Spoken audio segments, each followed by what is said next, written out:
they're going to go and leave the room. We may take breaks at times for people to do things like that, but they won't leave the meeting without letting us know. Secondly, if we get Zoom bombed or somebody tries to invade this meeting digitally, we will stop the meeting, pause it, and then restart at a different time.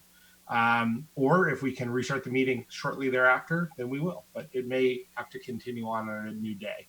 But no actions will be taken no actions will be taken by the council that aren't on camera and recorded. If you'd like to make a public comment, you can do that as a written public comment. So you can send us an email to publiccomment@sonomacity.org. Yeah, I think that's what we got.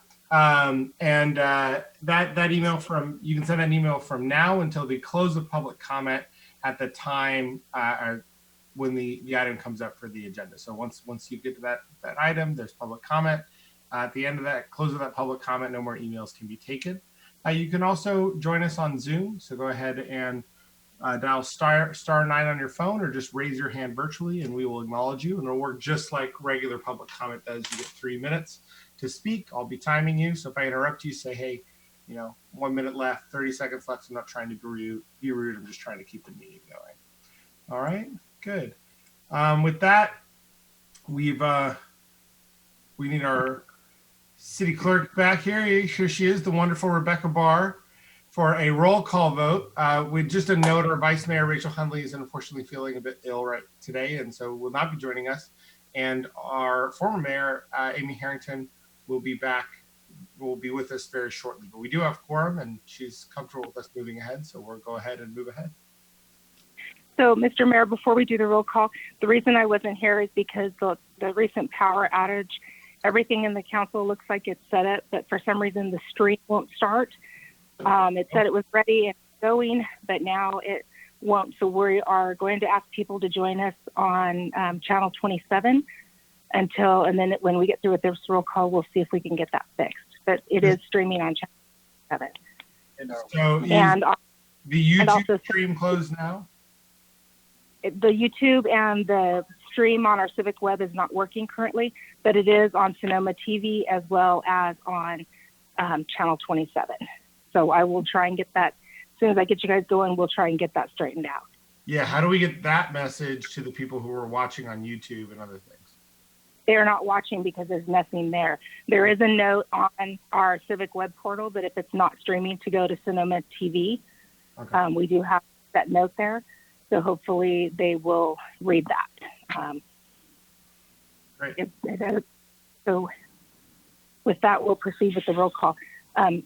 Vice Mayor Harrington's going to be late. Councilmember Agramonte? Here.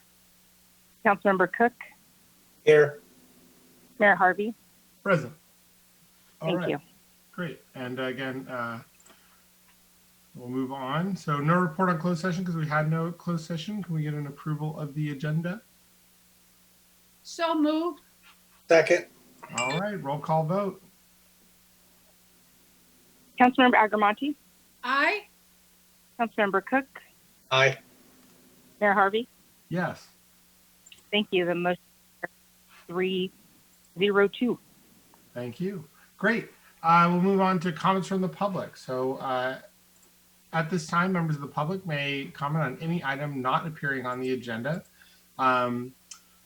It is recommended that you keep your comments to 3 minutes or less under state law, unless otherwise permitted under the Ralph M. Brown Act. The merits of the matters presented under this item cannot be discussed or acted upon by the City Council at this time. So the time at the point of being acknowledged by the mayor, please begin by stating and spelling your name. And I do have a little timer here, so I may just be pausing you with a minute to go and 30 seconds to go. So I'll be looking to see who we've got raising the hand. And we have Paul G., Gil, and Terry Shore up. So we'll start with Paul, because that's the order of the lineup that I've got here. And David Store's joining us. And we've got Paul, you're on with the Sonoma City Council. Could you unmute yourself and go ahead and make your comment? Thank you for my time. You can hear me all right, can't you? We can indeed. Perfect. Paul McGavin, MCGAVIN, and I have spoken to you in the past, and I'm kind of a one-topic person with respect to cities in California. It has to do with wireless telecommunications facilities. My comment right now is not specific to the agendized item. I'm just going to be talking to you about something I learned today in a very detailed conversation I had with the FCC. And so I thought it'd be good for you guys to understand what we learned today from them. So I got on the call with attorney Gary Widman. He is a retired environmental attorney. He worked in the Carter, Ford, and Nixon administrations. He was part of the CEQ. And so he'd been working in Washington for about 20, 25 years before becoming a law professor. We spoke to 4 attorneys at the FCC, including the division chief of the Wireless Telecommunications Bureau. So these are the top people at the FCC. So what did we do? We went over some things to make sure that we had a good understanding of what's in some of the laws and regulations to be able to communicate that to cities so they know how to act on decisions. So this is just general education here, all right? What do we know? We know that there is something that not many people read, 47 U.S. Code 324, Section 324. It's part of the 1996 Telecommunications Act. In fact, it started in 1934, but it's still there today. It says specifically, in all circumstances, all radio, that's licensed from the FCC, shall use the minimum amount of power necessary to carry out the communication desired. We confirmed that that applies to wireless telecommunications facilities today. They confirmed that is true. That is a good thing, because all you need to do is think about how much power is needed for the communication desired, in this case, telecommunications facilities, and make sure that you regulate the power so it's no higher than needed. We also know that there is 47 U.S. Code 301, which is the license for radio communication or transmission of energy. 1 minute. And it's the purpose of this chapter, among other things, to maintain the control of the United States over all channels of radio transmission. That, again, applies to a cell tower. All of these licenses makes it part of that federal undertaking. So one more thing, very unusual. The FCC actually repealed their authority over the environmental matters for small cells. That means through cooperative federalism, that responsibility falls to the states and locals. That's big news, folks. And so maybe in the next comment, now I'll make it specific to your decisions tonight. You have a finding or two that you can make that will do a lot to save the quiet enjoyment of your streets. Thank you for your time. Thank you, Paul. Next, we have Gil.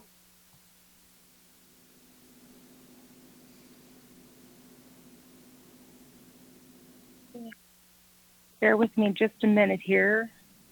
I'm not as quick as LaTanya at moving people around.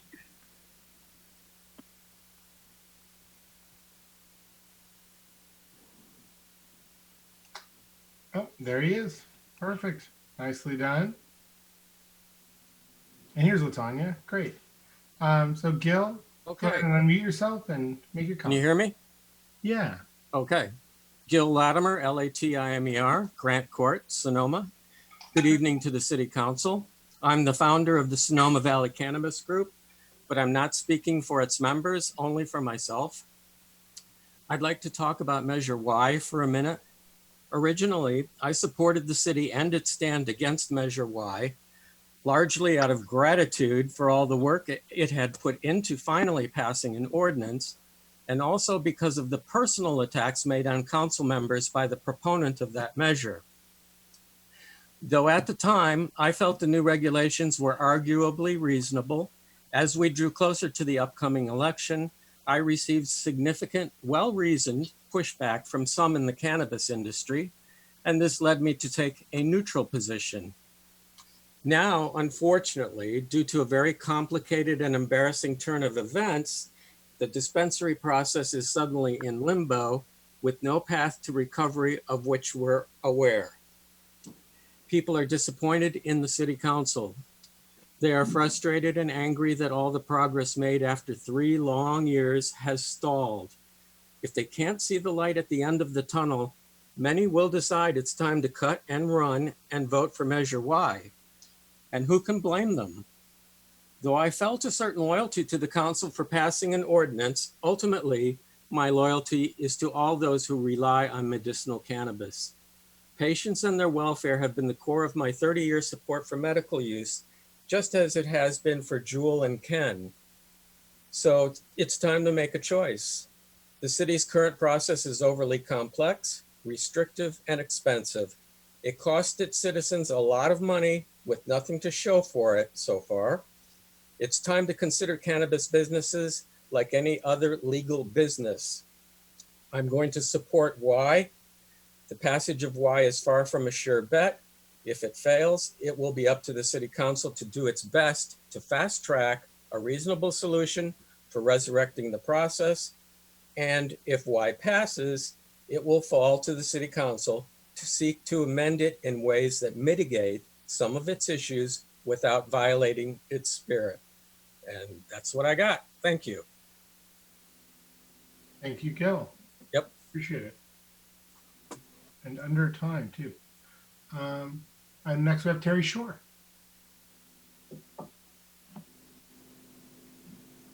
Terry Shore, you are on. It looks like your mic is unmuted, and begin whenever you'd like to. Okay, well, good evening, Mayor Harvey, City Council members, staff of members of the public.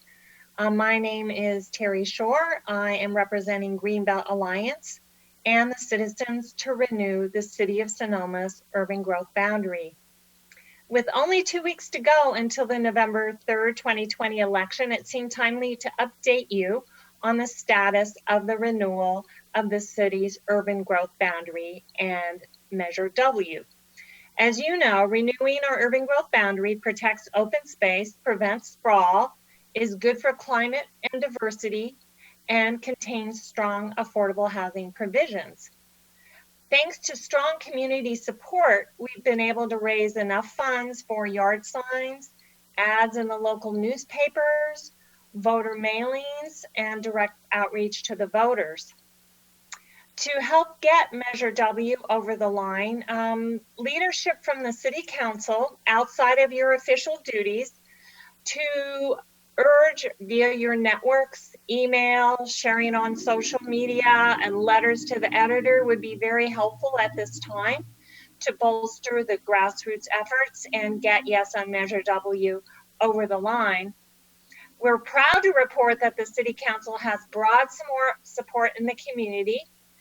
More than 100 individuals have formally endorsed Yes on Measure W, as well as 24 elected officials and commissioners, including 4 of the 5 City Council members, all of our planning commissioners, Supervisor Susan Gorin, and many others. We hear from people every day at the farmers market and around town that they voted yes on W, but you just don't know. When it comes to organizations, Yes on Measure W has been endorsed by Greenbelt Alliance, Sierra Club, Sonoma County Conservation Action, North Bay Labor Council, Sonoma County Democratic Party, the Climate Center, Sonoma County Climate Activists, and Community Alliance for Family Farmers. And I will just add that one of our most exciting endorsements is from Generation Housing, an important new housing advocacy group. Its board includes nonprofit housing developers, Burbank Housing and Midpen Housing, as well as the Housing Land Trust of Sonoma County, market rate developers, and other housing advocates.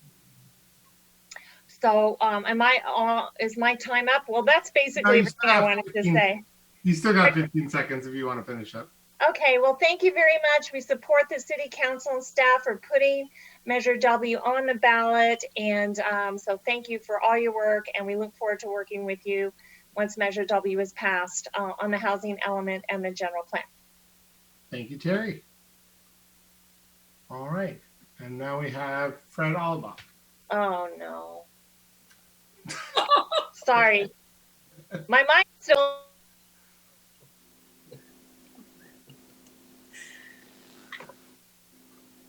That's show business.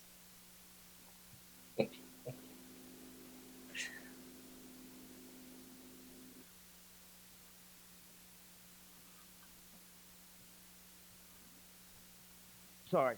Okay. All Sorry right, Fred, about you're that. here. Your mic is Okay. unmuted. We can hear you. Go ahead. Okay. Well, I did hear that unfortunate comment there. It's nice to, I won't say anything about that. I would like to bring to attention to the members of the public that the last Measure W mailer had a number of untruths on there. One of them being that planning staff endorsed Measure W, which I was told by top city people that planning staff did not endorse Measure W, and that the Planning Commission did not endorse Measure W either, and the Planning Commission is not allowed to endorse Measure W. So that was on the last Measure W mailer, and I don't know if Yes on W retracted that, but I would like to just bring that to the attention of the public that those things were not true.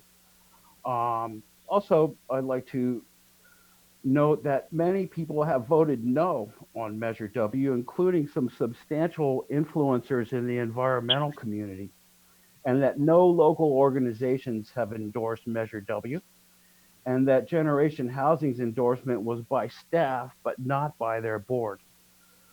So there's other opinions on Measure W, and I think that the public should look into my blog on the Sun website and also my Facebook blogs on this to get some alternative views about Measure W, because I think we have some really strong points, and that these points are more than just slogans about sprawl and stuff like that. So have a look at it before you decide to vote on it, and thanks very much. Great. Thank you so much, Fred. All right. Do you have anybody else rising for public comment?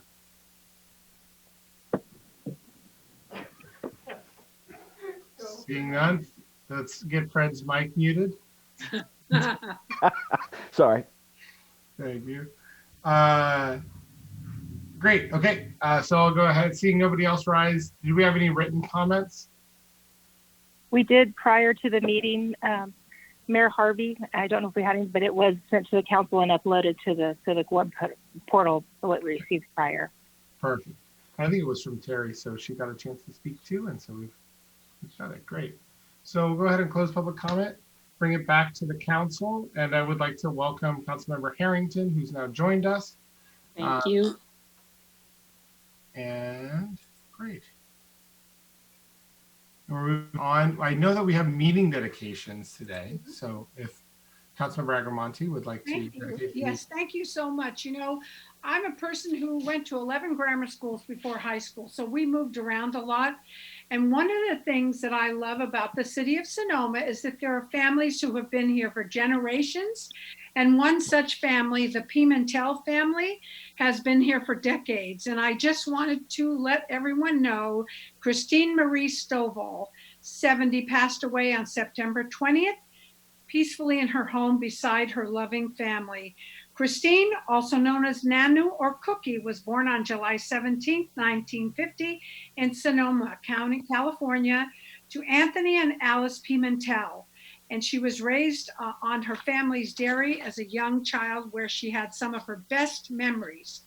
She continued on in her adult life at the Sonoma Valley Unified School District for over 34 years as a lead cook at Prestwood Elementary. Cookie was known for making sure every child ate and had enough to eat. She took time to know each and every student. She retired in 2011, 2012, and she has survived and will be truly missed by her daughters, Alicia and Amy, grandchildren, Nia, Joseph, Christina, and Christopher, whom she loved very much. She is, she is also survived by her loving siblings, Tony, Judy, and David, along with many nieces and nephews. Christine was preceded in death by her father, Anthony, and mother, Alice, and daughter, Jamie, and her husband, James. Nanu touched many lives and will truly be missed. We love you, Mama. Thank you, Mr. Mayor. Of course, Councilmember.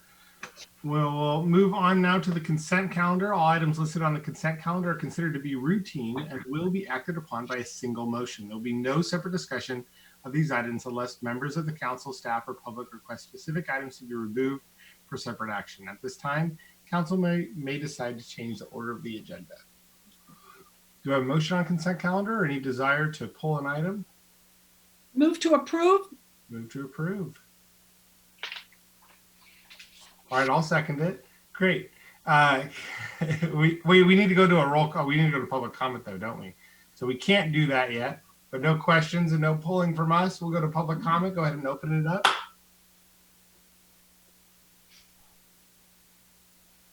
Seeing no one rise for public comment, we'll go ahead and bring it back to the council.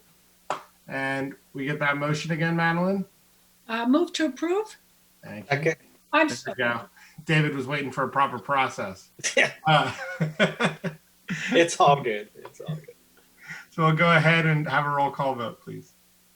Councilmember Harrington, Aye. Councilmember Agrawal, aye. Councilmember Cook, Aye. Mayor Harvey. Yes, Thank you. The motion carries 401. unanimous vote. Beautiful. Moving on to item 6.1, discussion, consideration, and possible action on Verizon small cell sites in commercial areas by adopting 3 resolutions on 2 separate appeals. I'm not going to read the rest of this because this gets pretty long, and I'll go ahead and turn this over to David Storr. And I'm just going to recuse myself on this one. Sweet. Thanks. You are recused. Thank you, Mr. Mayor, council members. David Storr here. Good evening to all. You may recall that in June of this year, your city council held public hearings on these 2 appeals for the 3 cell permits that are located in commercial zones in our city. And at that hearing, resolutions have been prepared for adoption, basically from a recommendation from staff and the planning commission. At the meeting, the applicant Verizon, who was one of the 2 appellant bodies, requested additional time to consider a redesign of the antennas to allow 2 radios or 1 radio, as the case may be, to be placed in a redesigned antenna. Subsequent to that meeting, the applicants have provided us with correspondence to say 2 things. Number 1, that they would now support the conditions of approval that are in those 3 resolutions for each of those 3 sites. And they also said that subject to the approval of those resolutions, they would be withdrawing the 7 applications for cell sites within the residential zones in our city. I can report that Verizon and also the second appellant group, Lynn Marita Vincent and Mark Mothall, are also in support of approval of the resolutions tonight. And I'd also like to last point out that the action that you'll be taking tonight on these 3 use permits is categorically exempt under CEQA. This concludes staff's report, and happy to answer any questions, Mr. Mayor. Great. Do we have questions for staff? No, looks like no. Kathy, you got something? Mayor Harvey, I just want to, our city attorney, Jeff Walter, is having some electrical issues at his home. His power's down. So I think John Abachi was lead on this issue. Hopefully John is on. So anyway, just want to mention that to council. Hopefully we'll be able to get Jeff back on here shortly. Thank you. Okay, great. So we'll go ahead and bring it out to public comment. And we've got Paul G with his hand up.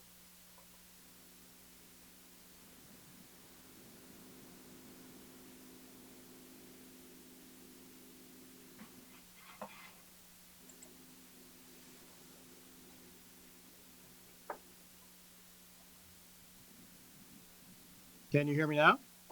We can, yes. Perfect. All right. So this is my agendized item comment. I test and affirm the following statements are true, accurate within my personal knowledge. There is an active complaint with the FCC for the CBR Verizon WTFs 006, 007, and 012. I confirmed that with the FCC today on October 19th, 2020.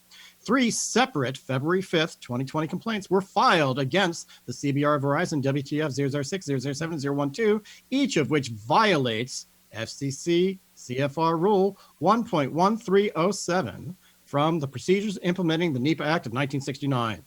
When you look at that rule, Table 1, transmitters, facilities, and operations subject to routine environmental evaluation.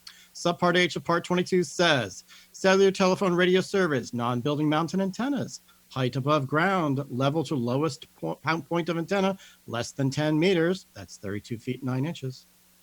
And total power of all channels greater than 1,000 watts of effective radiated power, that meets the criteria for all three of these devices. So the city of Scottsdale, Arizona, about a month ago, and I today confirmed that any WCTFs that violate this rule cannot be constructed. That's what the FCC says. Until the applicants complete the environmental assessment and they receive a FONSI, a finding of no significant impact from the FCC. The FCC knows that you're all voting on this tonight, and they have confirmed the complaint is active and in force. Now look, a properly sited macro tower that's 200 feet vertical and 2,500 feet off horizontal will give you 5 bars of telecommunications service. See, that's a signal strength of minus 85 dBm, which is the sweet spot. And that describes Sonoma today. If you, the esteemed city council members, vote through these permits tonight, you'll forever destroy the quiet enjoyment of streets in our crown jewel, the Sonoma Square in our downtown. Doing so is sad, unnecessary, and also in violation of the City of Sonoma General Plan. The City Council has simply not completed their due diligence. The city is throwing away public safety and is doing so without sufficient insurance coverage. Quite simply, you've been played by the wireless industry. You are being the patsies. Approving these permits is completely unnecessary. You could include a condition tonight to limit the effective radiated power to that which provides adequate telecommunications service and no higher. That is not surprisingly minus 85 dBm, the industry standard for good telecommunications service, enough to enable telecommunications and no higher. Problem solved. That you could do tonight. Or you can set a conditional use permit to limit everything. So what will one of these do? It will put power on the streets at 25 million to 250 million times higher than that needed for telecommunications service. That is overkill by any definition. Look around. In Plumas County, just yesterday, a WTF on the street measured at 1.25 million radiation units. That's much higher than the 0.002 needed for telecommunications service. With that much noise, quiet enjoyment is not possible. Is up. Thank you. Now we have pa@mallp.com.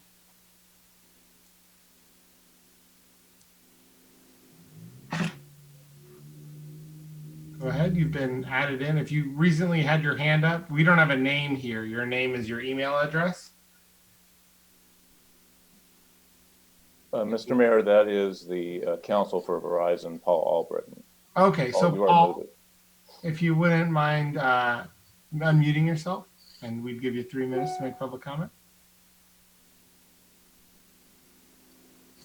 Okay, Albritton, wireless, you can hear me? We can hear you, but your signal is, you're a little choppy. I'm sorry, I'm on Wi-Fi.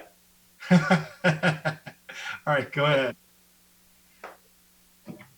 I'll relocate towards my router. I just wanted to be here to answer questions if you had it, and appreciate all the time and effort that you have put into these approvals. Verizon Wireless will work with the approvals that you provided and encourage you to take the action that's been recommended by staff.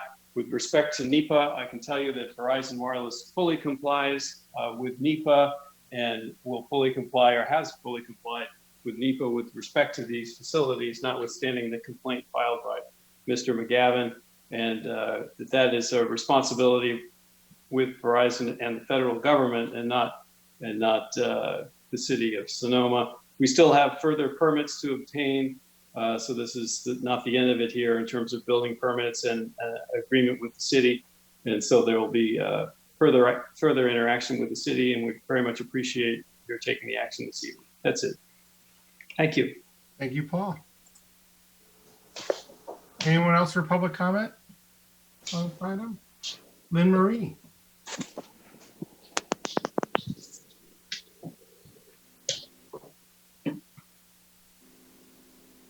And Lynn Marie, you are live with the Sonoma City Council. We cannot hear you yet, but your mic appears to be unmuted.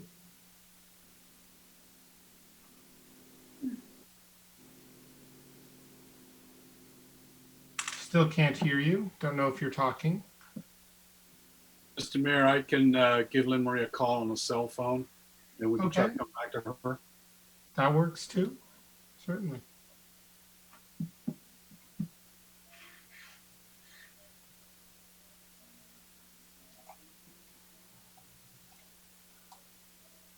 The joys of Zoom meetings.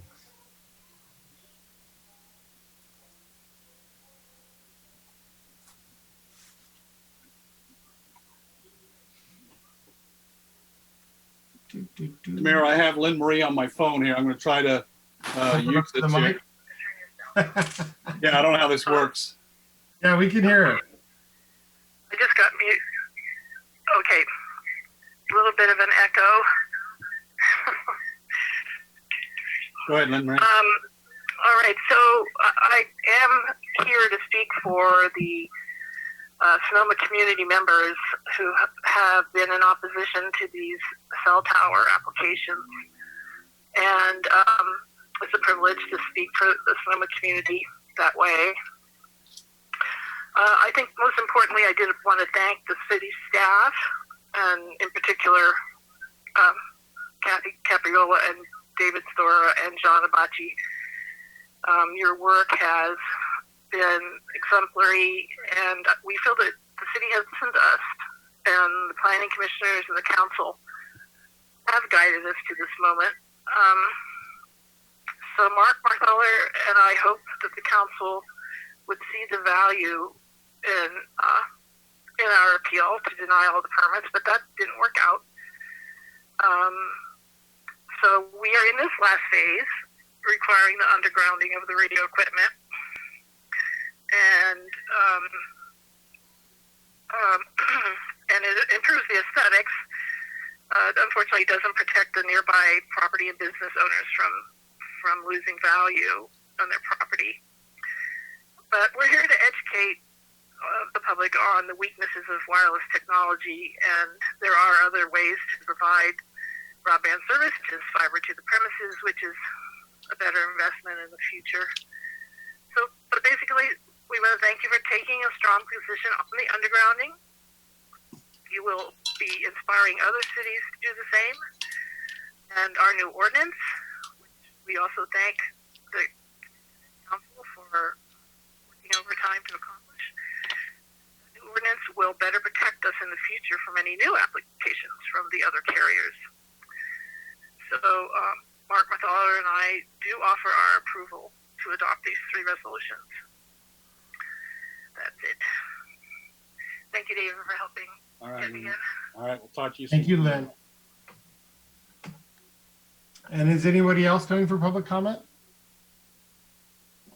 Seeing none, I'll go ahead and bring it back to the council and close public comment. Do we have any any comments from council members or staff? Mayor Harvey, just I don't know whether our John Abachi from our city attorney's office wants to speak at all to the question of NEPA. The Verizon attorney did, but if there's anything that John would like to add before council takes any action. I would just say that each of the resolutions within your packet addresses all those issues that were before you during the public hearing, makes those findings that were required to be made under the municipal code. And so those resolutions reflect the evidence that was brought, the entire process, the entire record for each of these 3 applications throughout the years. And your decision tonight is based on that record and based on that evidence and based on that public hearing and not based on any other extraneous matters, including any complaints that may have been made at any point in time. Okay. Thank you. John, do you want the council to take separate actions on each resolution, or can the council move and adopt all three with one motion? I believe the council can do that with one motion. Okay. Do you have comments from council? Madeline, if you're speaking, we can't hear you. Controls away. There you are. So I move to approve 6.13 resolutions there. Thank you, John, for that. I thought I would have to read everything. Thank you so much. Second. Great. And just before I vote, I'd just like to thank staff for all the incredible amount of work that this took. I know David spent a lot of time plowing over this and working with Verizon and getting us to this place. The work of our planning commission, who did a fantastic job of pushing for the undergrounding, the work of our local activists that were focused on this issue from day one, and would like to thank Verizon as well for the amount of work that they did. So I just really want to appreciate staff and the community for their attention to this issue and all the work that went into this, because so you don't see it necessarily being at the council meeting, but it was a boatload of work that was taken on by this team here. So thank you guys, appreciate it. And with that, we'll go on to the vote. Councilmember Monty? Aye. Councilmember Cook? Aye. Mayor Harvey? Yes. Thank you. The motion carries 302. Great. Okay. And we are on to item 6.2. Presentation, discussion, and update on progress on implementing the city's climate action and environmental sustainability work plan. We've got Kathy Capriola and Travis Wagner taking this one. Great. I'll just, while we get Travis on, just remind the council that about 6 months ago, about a year ago, we hired a part-time environmental and a sustainability coordinator, Travis Wagner, and it's a delight to have Travis on our team. This is a half-time position. And then about 6 months ago, council approved a work plan. And so we're back to provide an update, and we anticipate coming every 6 months to do so. So this alternative meeting, we'll have some more information coming to you as well, but I'll turn it to Travis to go through the presentation.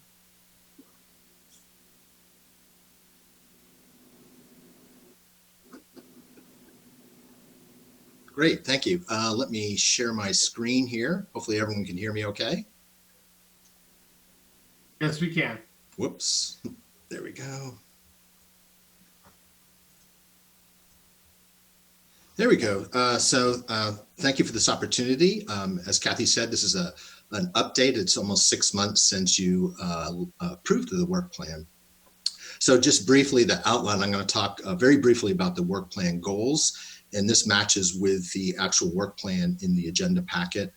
And then there were 5 sections: energy, water resources, transportation, waste minimization, and miscellaneous, with those accompanying actions that were in the work plan. And I'm going to give the status update of each one of these. So again, these are the goals that were in the work plan. And basically, energy was to reduce energy consumption, increase clean energy and sequester carbon, reduce water, really trying to reduce the reliance on motor vehicle, so to provide alternative opportunities, minimize the generation and disposal of solid waste, and then there were some that didn't fit neatly into a category that are called adopted. And again, miscellaneous. And again, this was all adopted back on May 4th, 2020. So I'm going to go through each one of these, and feel free to stop me if you have any questions, and I'll be glad to answer questions at the end. So the first item was to increase the percent of customers using Clean Start and Evergreen, which are offered through Sonoma Clean Power. These are much cleaner sources of electricity. So as of last week, 87.1% of customers in the city have Sonoma Clean Power. But that means that 12.9% opted out and went to PG&E. Sonoma is 8th among jurisdictions as far as being in Sonoma Clean Power.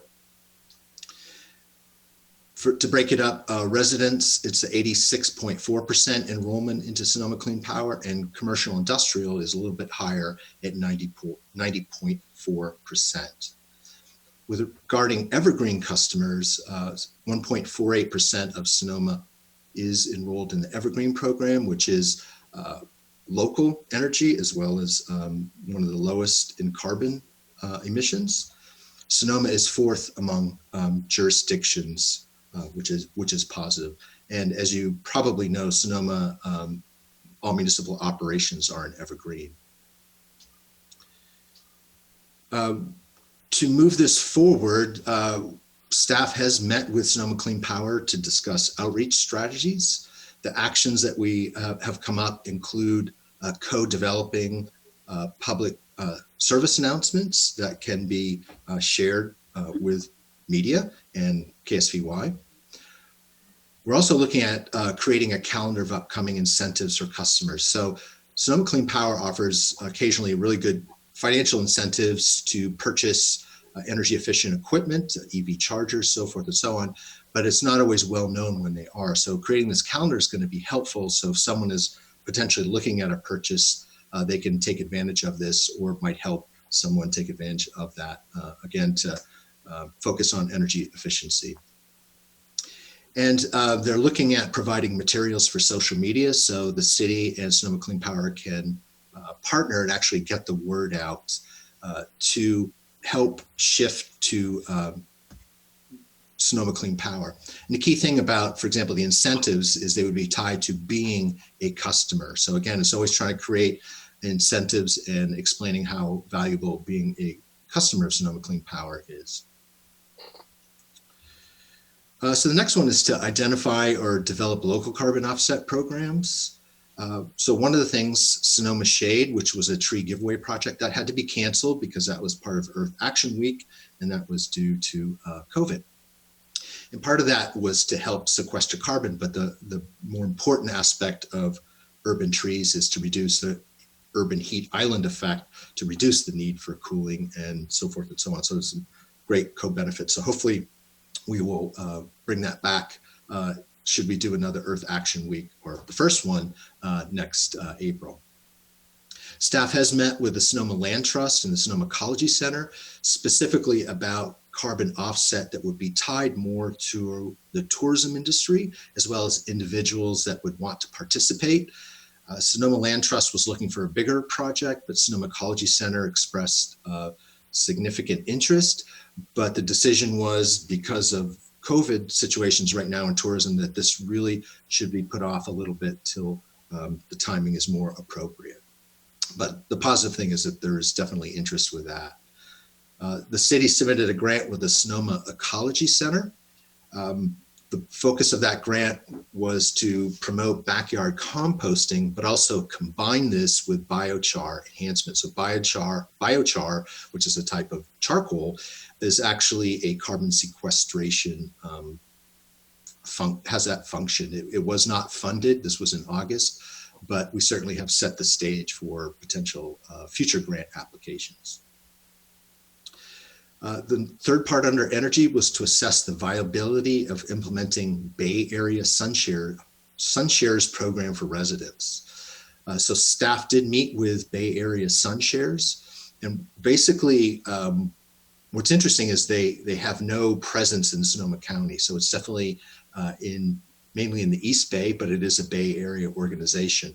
And what they do is they negotiate with solar installers on a yearly basis to obtain a bulk discount that they then can offer to residents.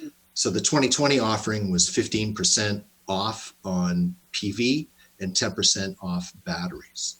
However, just looking at the actual pricing that was offered, it wasn't really a significant discount.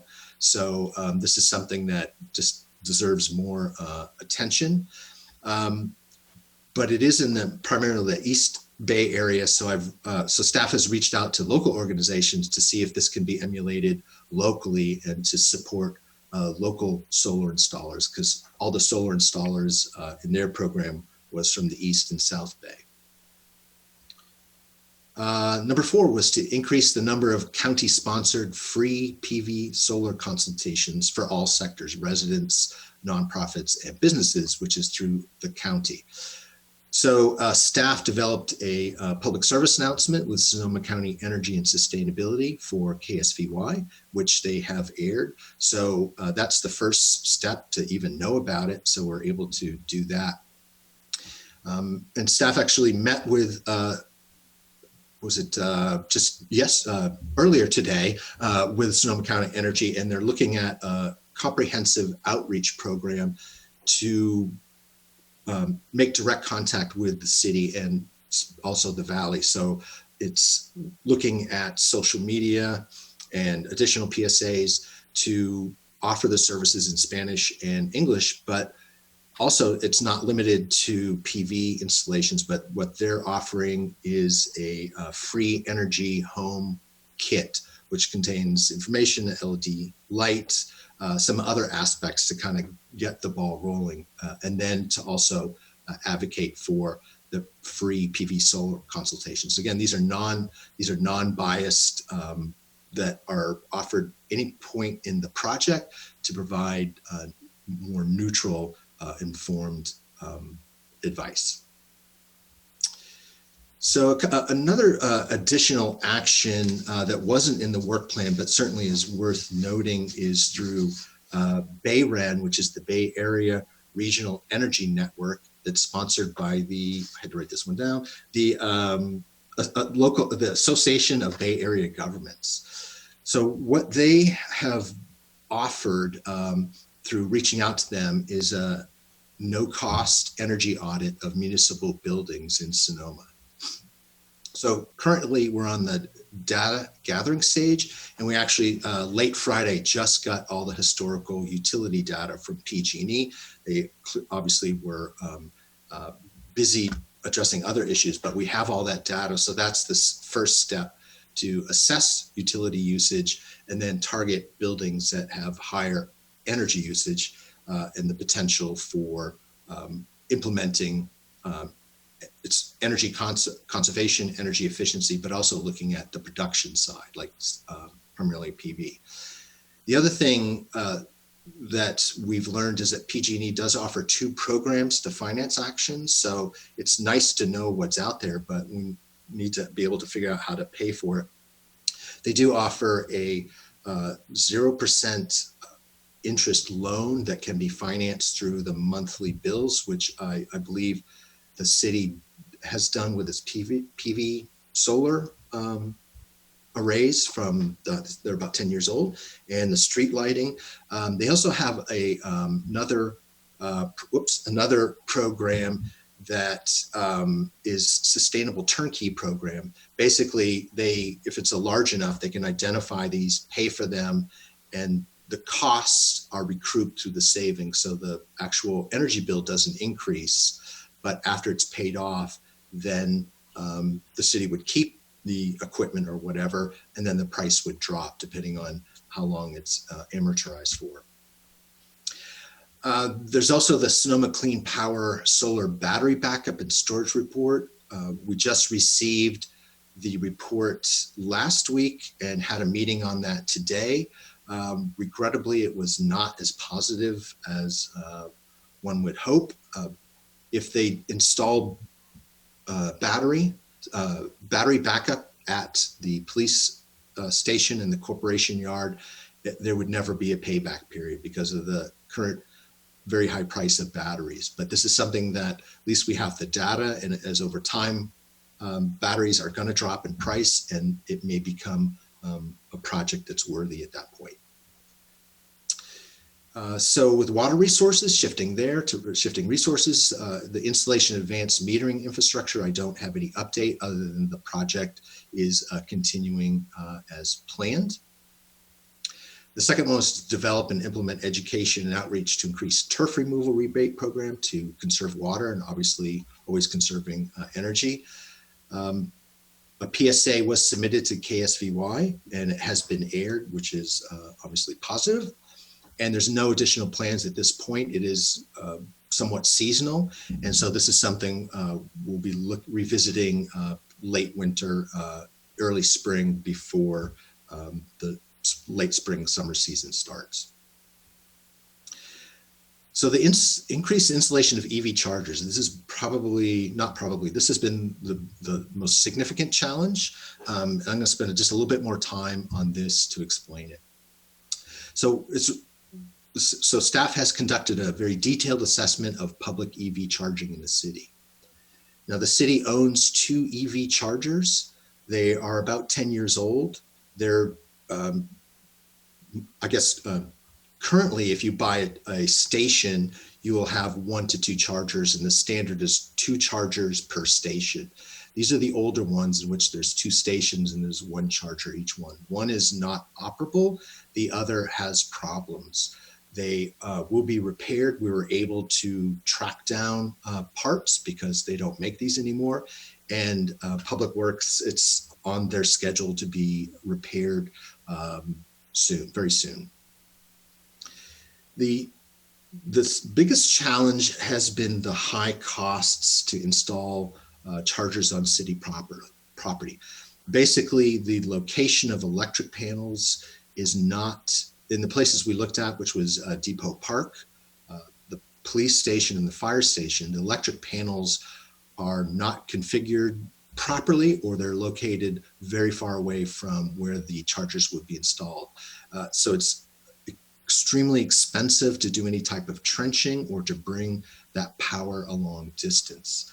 Clearly, the location of panels wasn't in anyone's mind when they were designing buildings, but EV vehicles weren't there. So this is something that in the future should not be a problem. And I'm going to revisit this in the next slide again. There are 4 DC fast chargers. So the DC fast chargers are the ones that are so-called destination chargers, where you can pull up and basically do a complete charge in maybe 30 minutes. There are 4 of them located at the Bank of America parking lot. They should be online soon. In talks with the company that owns them, they thought sometime in October. They're waiting for PG&E. So they're just not sure exactly when that's going to be. So that's going to be a significant increase in charging capacity in the city. Now, Sonoma Clean Power did have a rebate program that started on August 8th. I think they allotted about 1.8 million. They very quickly received requests for well over 3 million. So it was underfunded. It is a 3-year program. There'll be a little bit less money next year and then the following year. They have authorized rebates for 2 locations for chargers in the city. So, but the identity is not publicly available. They had 11 applications for the city, but not all of them will be eligible for a rebate because there's just not enough money, but they're going through the list and comparing and seeing which ones meet the criteria, because Sonoma is underserved in this particular area. But there are some being installed sometime this year, which again is positive. Now at the October meeting last week at the Community Services Environment Commission, the CSEC, the staff sought advice on how do we increase public EV chargers in the city. So we developed 3 options and wanted their input and their advice. Number 1 was to fund a grant for public chargers rather than the city purchase, install, and maintain. Basically what this would have look like potentially would be, instead of budgeting the money to purchase it, use this as a grant to fund some, or potentially leverage other grants or rebates to try to install EV chargers somewhere in the city, but they would be publicly available. They may or may not have been on city property. The second one would be to consider taking ownership of the Depot Park Museum electric meter for a lower cost installation of L2 stations. So let me break this down. Currently, the Historical Society basically owns the electric meter. That is a potentially good location for chargers, because it's relatively close to the parking lot. But the city doesn't own the meter, so they would have to install a new meter and potentially a new panel. But there are some other challenges with that because of the location of a gas meter. The L2 is the medium fast charger. These are not so much destination chargers, but think about it as you basically would takes the energy about similar to plugging in a central air conditioning or a electric dryer. But these take 3 to 4 hours. And the beauty of that is someone could plug in, they could visit the museum or walk to the plaza, because we would prefer people to walk there and not drive as much.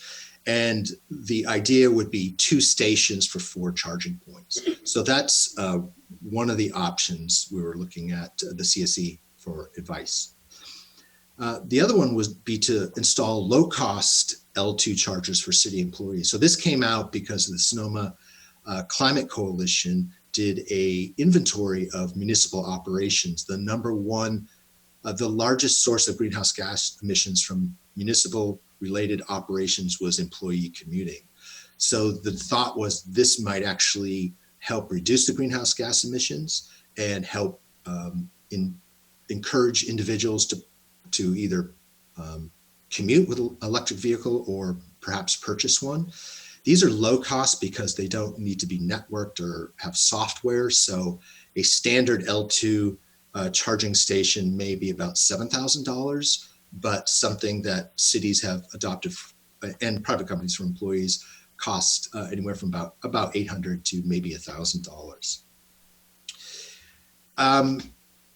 So what the CSE did was they recommended number 2, but they did not prefer number 1 or 3, and they suggested a 4th option was to focus on siting the DC fast chargers on city property. One of the challenges is these they generally require a new transformer, and they are because of the energy demand, and there has to be capacity in the PG&E lines. They are magnitudes more expensive, but again, they're destination chargers and can charge rather quickly. But the unanimous recommendation and advice by the CSEC was again number 2, and then for the city to take the lead in siting DC fast chargers. So the number 2 on the transportation was to support the creation of a nonprofit focusing on the creation of bike and pedestrian trails. At last week's meeting, the CSEC was tasked to create a task force to advise the city on how this could be done. And Matt Metzler, who's the vice chair of the CSEC, had agreed to be on the task force, and the new youth representative, Alex Entman, is also going to be on that task force, and they're going to be periodic updates, and then a final report has been requested for, I believe, March of 2021. And finally, to improve bicycle and pedestrian safety. So there has been a recent installation or creation of a Class 3 bike lane on Napa Street from 2nd Street east to the city border. Through Public Works was able to do that, increase the signage and striping and so forth. So that's a very positive outcome. Waste minimization. Number 1 was to assess and support compliance with SB 1383. So that's the state law that basically, to summarize it as shortly as possible, is to maximize the removal of organic waste from the trash and to handle that appropriately, because organics that are landfilled biodegrade primarily into methane because there's no oxygen, so it's through anaerobic. So currently the city's working with Zero Waste Sonoma and the Sonoma garbage collectors to ensure the city's compliance. This is important because this law actually shifts the compliance burden from haulers, and generators onto the city itself.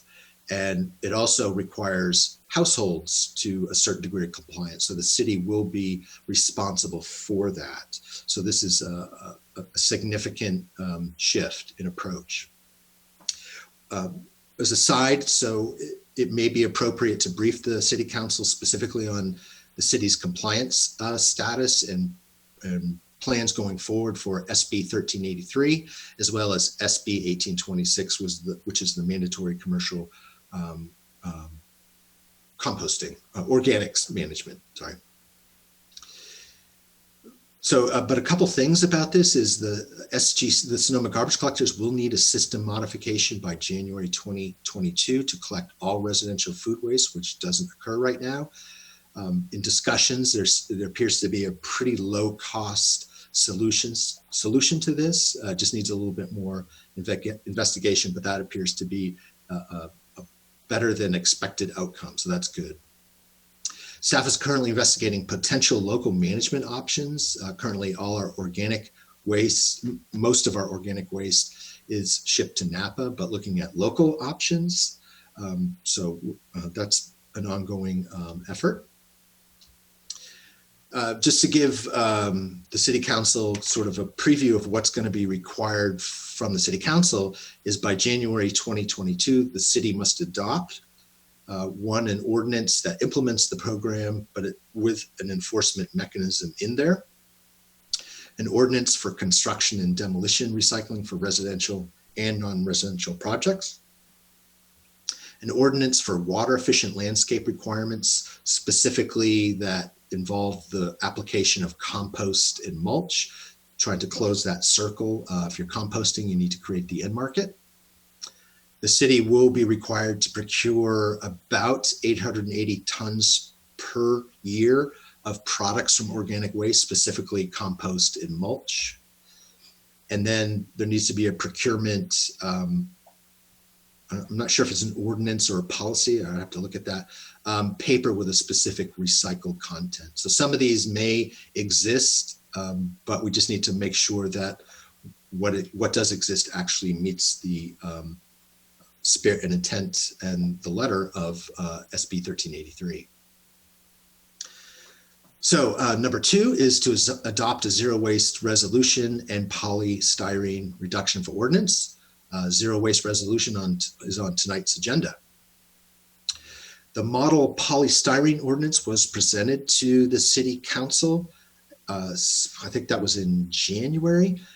It was shared with the staff and Zero Waste Sonoma presented this to the CSCC and also to the business community. So there was a concerted outreach effort through letters, and there was a meeting with the business community on the draft polystyrene reduction ordinance.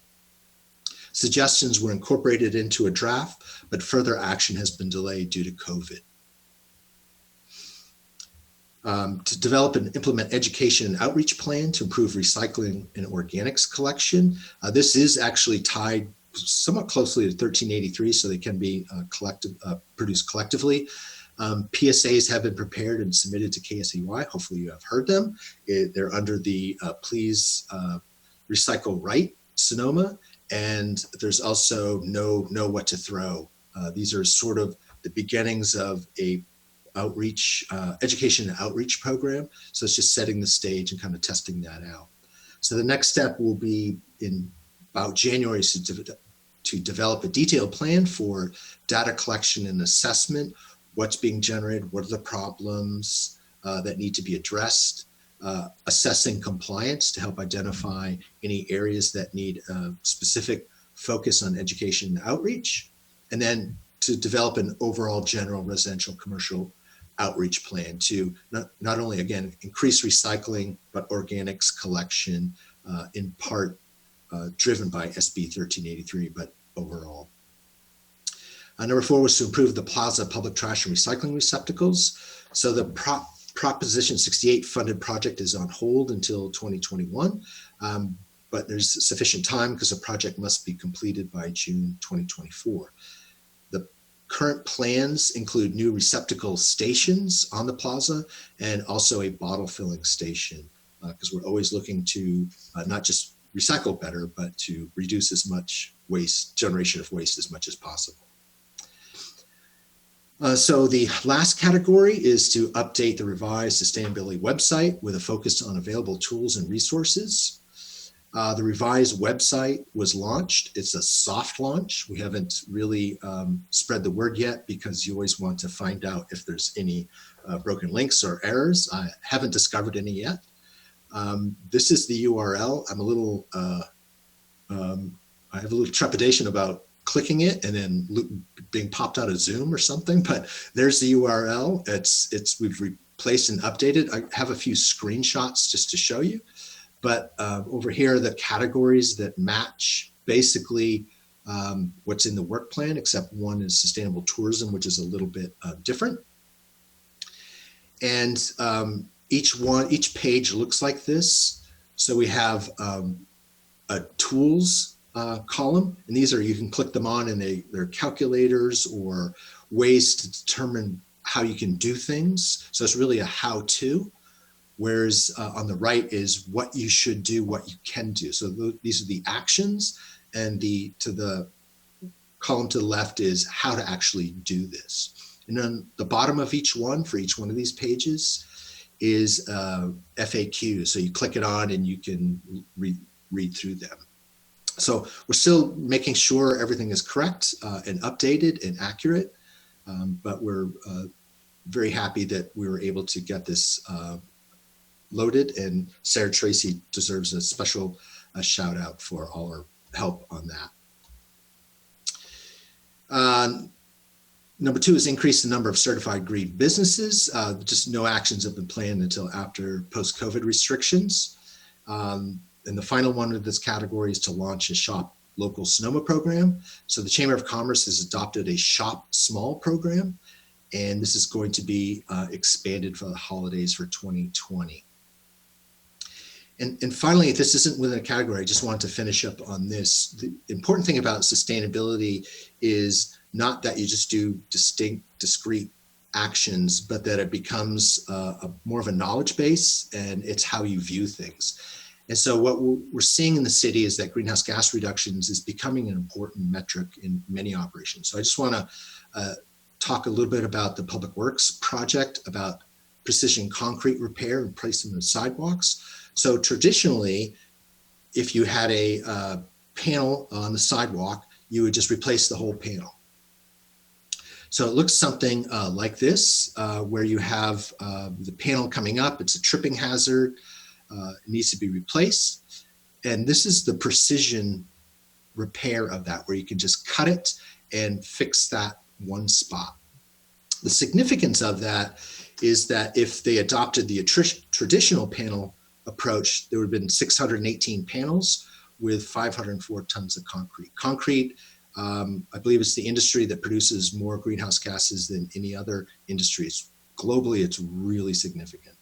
But the precision replacement removed only 2.37 tons of concrete, avoiding 5.38 tons of CO2 emissions. Well, the beauty of sustainability and using less is you save money too. So there was $311,000 in direct savings as calculated by the contractor. So it's multiple wins in that particular. What's the time period for this? I believe isn't it already been done? Yes, been done. Yeah. Yeah, but like how many years of, how long have we switched to this style of concrete replacement?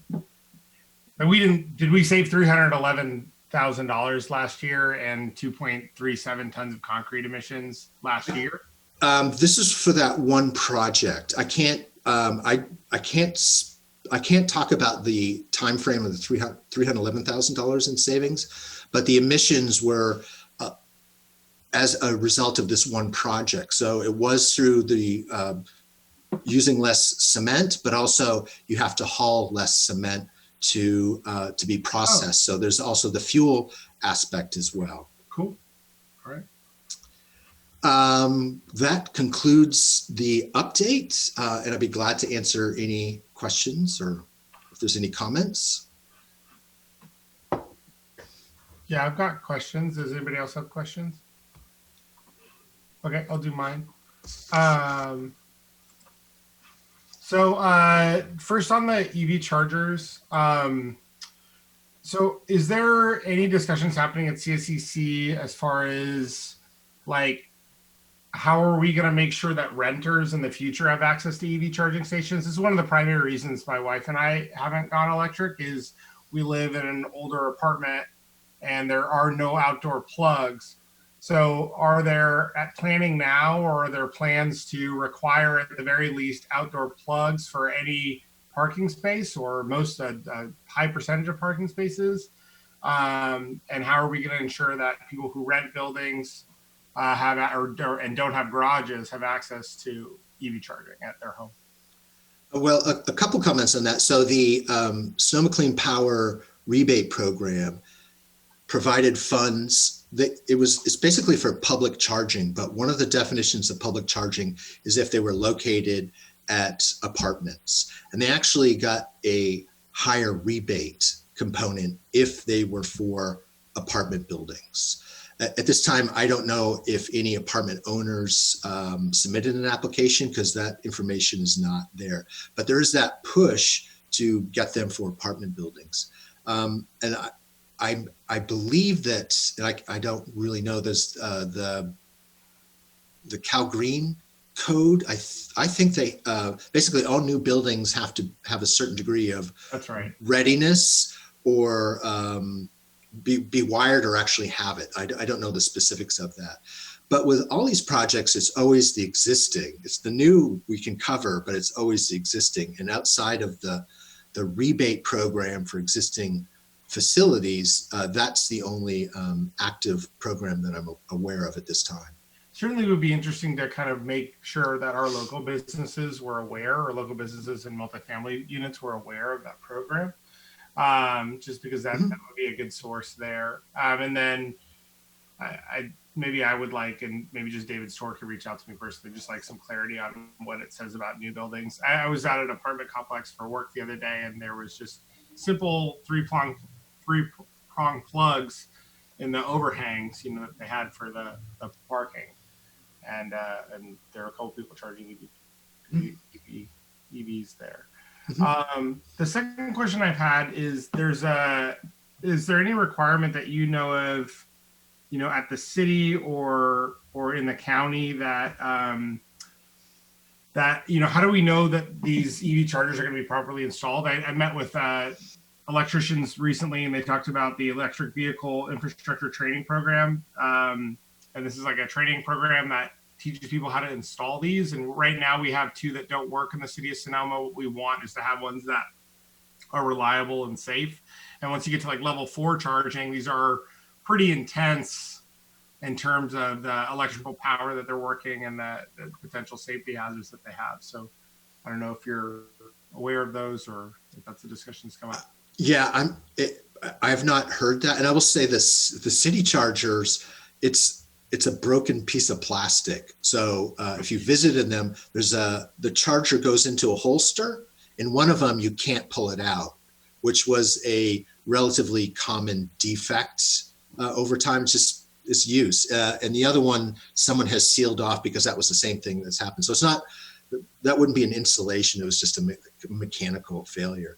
But with some of these, there is a permit requirement, but I can't speak to inspections or whatever, other than it's just the people that install it are properly trained. Yeah, I mean, when the staff met with the potential company and looking at would we even file for or put an application for the rebate, it was a licensed commercial electrician that was their specialty. But that was just doing due diligence. But I can look into that and get back to you on that. And then on waste minimization, how are we looking right now as far as AB 1826 compliance? As something that I'm concerned about, because just kind of, the little bit of snooping that I've done, I don't know where we're really at on it, and just kind of wondering what we're seeing in terms of how many of our restaurants are composting, how many of our local businesses are actually composting.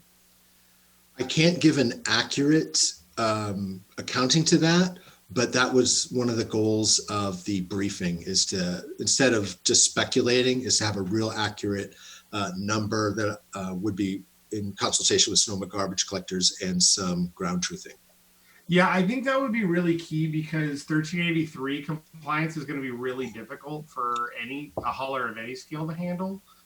And so just kind of understanding where we're at with AB 1826 is going to let us know better about how we're going to handle 1383. And then it's also, I mean, the amount of waste that you can capture and get out of landfill from restaurants, amount of food waste is incredible. I mean, we're talking 3-4 yards of material, 2,000 pounds of material a week from individual restaurants. Mm-hmm. So it's not insignificant, and all of that produces methane when it degrades in landfill. Mm-hmm. So yeah, okay, I'd be interested to know about that. And then as far as the outreach plan, just, I don't know, I work for a waste management company, and we've started doing just Zoom, like community Zoom calls. I actually did with the kids, Kat Smith on KCY. She has a program where she gets questions from like 5th graders, and then they answer them. So I did that about recycling, but we've had really well attended meetings, and I'm sure that Sonoma Valley and City of Sonoma will be interested in it to do that. And I know a few last year when people were allowed to meet in person, Recology had hosted one at the library, which was very well attended. There were probably about 40 people there for Recology. So those kind of Zoom meetings, in-person meetings that we can advertise through the city to do the recycling education and give people opportunities to answer questions, because people are really confused about what goes where, and plastic bags, and there's the whole whether or not things are being recycled and all the rest of it. So I think it's a really important piece too. Yes, absolutely. Thank you. Mm-hmm. Okay, great. And then I would love better clarity on what it means to be considered a green business. Okay. Yep. Because that's a program through the county. So okay. Yes, it's a county program. So I can share that the criteria that they have for that. And I will say, as a plug for them, they actually will provide free technical assistance and help any business try to achieve that certification. But because of the conditions right now, that's kind of been pushed off the agenda. But we look forward to working with them to get that out as much as possible. Yeah, awesome. Great. Any other comments from council or questions from council? Madeline, if you're talking, can you hear you? Yeah, this is Madeline. Thank you so much, Travis. I think the other day when you briefed Vice Mayor Hundley and I thought it was great. And this is very comprehensive, and it's a great blueprint for us to move forward. I really appreciate it. Thank you so much. Thank you. Questions? All right, we'll go ahead and go out to public comment. I see JTREMANE raising their hand. Not sure who it is, but welcome to Sonoma City Council meeting. Once you unmute yourself and you're on.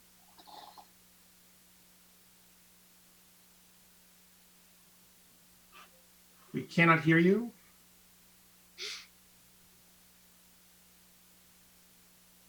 Jay Tremaine, cannot hear you.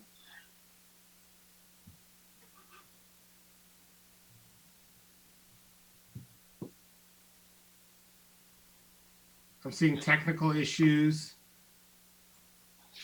I don't know if we've got a phone number here, but I don't know if we can call it.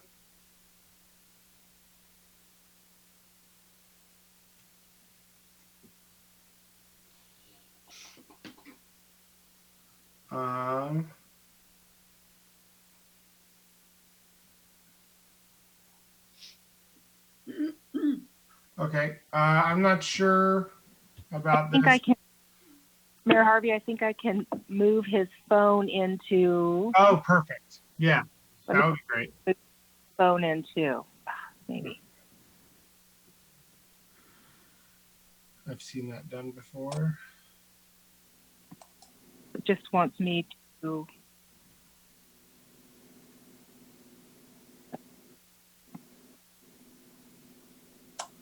All right, I think if we unmute him, I asked him to unmute. I can't. Him. is there a way that he can dial in? Is it like *9 He's or something? already here. He just No, needs but to. his phone number is muted currently. Yeah, he has to unmute it. I have to mute him. All right. If you could figure out how to unmute your phone. Can you hear me now? Yeah, we can. Yes, you can hear me. Excellent. My name's Joe Tremaine. I'm with business representative with the IBEW Local 551. I wanted to talk about the electrical vehicle infrastructure training program a little bit here. I appreciate the opportunity to speak. It's essentially a 25-hour class that can be taken by contractors and electricians at the same time. It's addressed within the Assembly Bill 841, and the end user plan here is to have it carried out by skilled and trained workforce to ensure, proper installation under a prevailing wage platform. So a few things about the EVITP, some of the course overview stuff. They have, they teach you the EV battery type specifications, charging characteristics, utility interconnect policies and requirements, utility grid stress precautions, including demand response integration technologies. They also have the EVITP teaches the installing, commission, and maintaining of the electrical storage devices, which is what a lot of people are having an issue with, is the maintenance. Charging stations fundamentals, including brand model specific installation instructions. So this is when we get into the safety portion of this. It's it covers the National Electrical Code standards and requirements, National Fire Protection Association, NPFA 70E and OSHA regulations, National Electrical Installation Standards for electrical vehicle equipment, first responder safety and fire hazard measures, and the troubleshooting and repair commissioning. Those are the types of things that it covers. Now, this type of training is offered through the IBEW Local 551 Apprenticeship Training Center, as well as electrical industry training centers and community colleges across the state. So it's a necessary component to the installation of these, and it's something that can be accessed. And if there's any more interest in learning more, you can go to the evipt.org. Thank you for the opportunity to provide some of this information. Thank you. Have a great night. Next, we have Fred Albach raising his hand. Good evening again. This is not as a CSEC commissioner, but as a citizen. I think that the DC fast chargers and the destination chargers would be something really good for the city as a tourist town, to have some destination chargers and have them on city property so that the city can advertise that somehow. The city has been in the vanguard of a lot of different things. First to adopt the 21 local measures, first to go all evergreen. This could be another area that the city could lead on, would be to get a number of these fast chargers, and that would really help for the new wave of vehicles coming in. I know they cost a lot, but I think that it's important that the city take ownership of that and push that forward, because who knows the status of the Bank of America chargers. Those are on private property. The city would want ones that they could advertise and say, this come to Sonoma.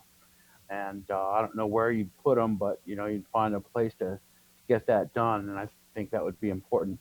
As far as the website, I think that it would be good to have a link to the housing element. I know that Travis is environmental sustainability, and that's his position. the sustainability paradigm as a whole is triple bottom line. And that has social equity, which is subsumed into the housing element as the affordable housing component of that, of the arena. And so you can't claim sustainability if you externalize the poor or let them be displaced. In world sustainability, if you don't account for the bottom 2 billion people, we're going down, because those guys are going to drag the rest of the place down with them if they're not taken care of. So I just think that in the spirit of, like Travis said, of thinking in terms of sustainability, that if there was a link to housing, if there was a link that would cause people to think about triple bottom line, then that would be wouldn't necessarily, be Travis's position, but that would allow people to start thinking of sustainability in those ways, and it wouldn't imply a policy or anything, but it would lead people's thoughts down that direction. Sustainability city webpage, link to the housing element, link to regional housing needs assessment, link to how much affordable housing the city has. I think that would be a good move. And those are my comments. Thanks. Thank you, Fred. All right. Anyone else rising for public comment? Seeing none, I'll bring it back to the council. Travis, is there any specific direction you're looking for tonight, or actions, comments by the council? Not at this time. No, this is more of an update and to give you, I think the only direction would be, and I think I heard it, is the interest in the briefing for the SB 1386. 1383, sorry. 1383, 841, yeah. I'm sure 1386 is very important too. Yes. Yeah. Okay, great. Comments from council? All right. Just want to appreciate the great work of our sustainability coordinator. We're one of the few cities who's lucky enough to have one, and we have a fantastic one. So you're not only one of the only in the county, but in my opinion, you're the best.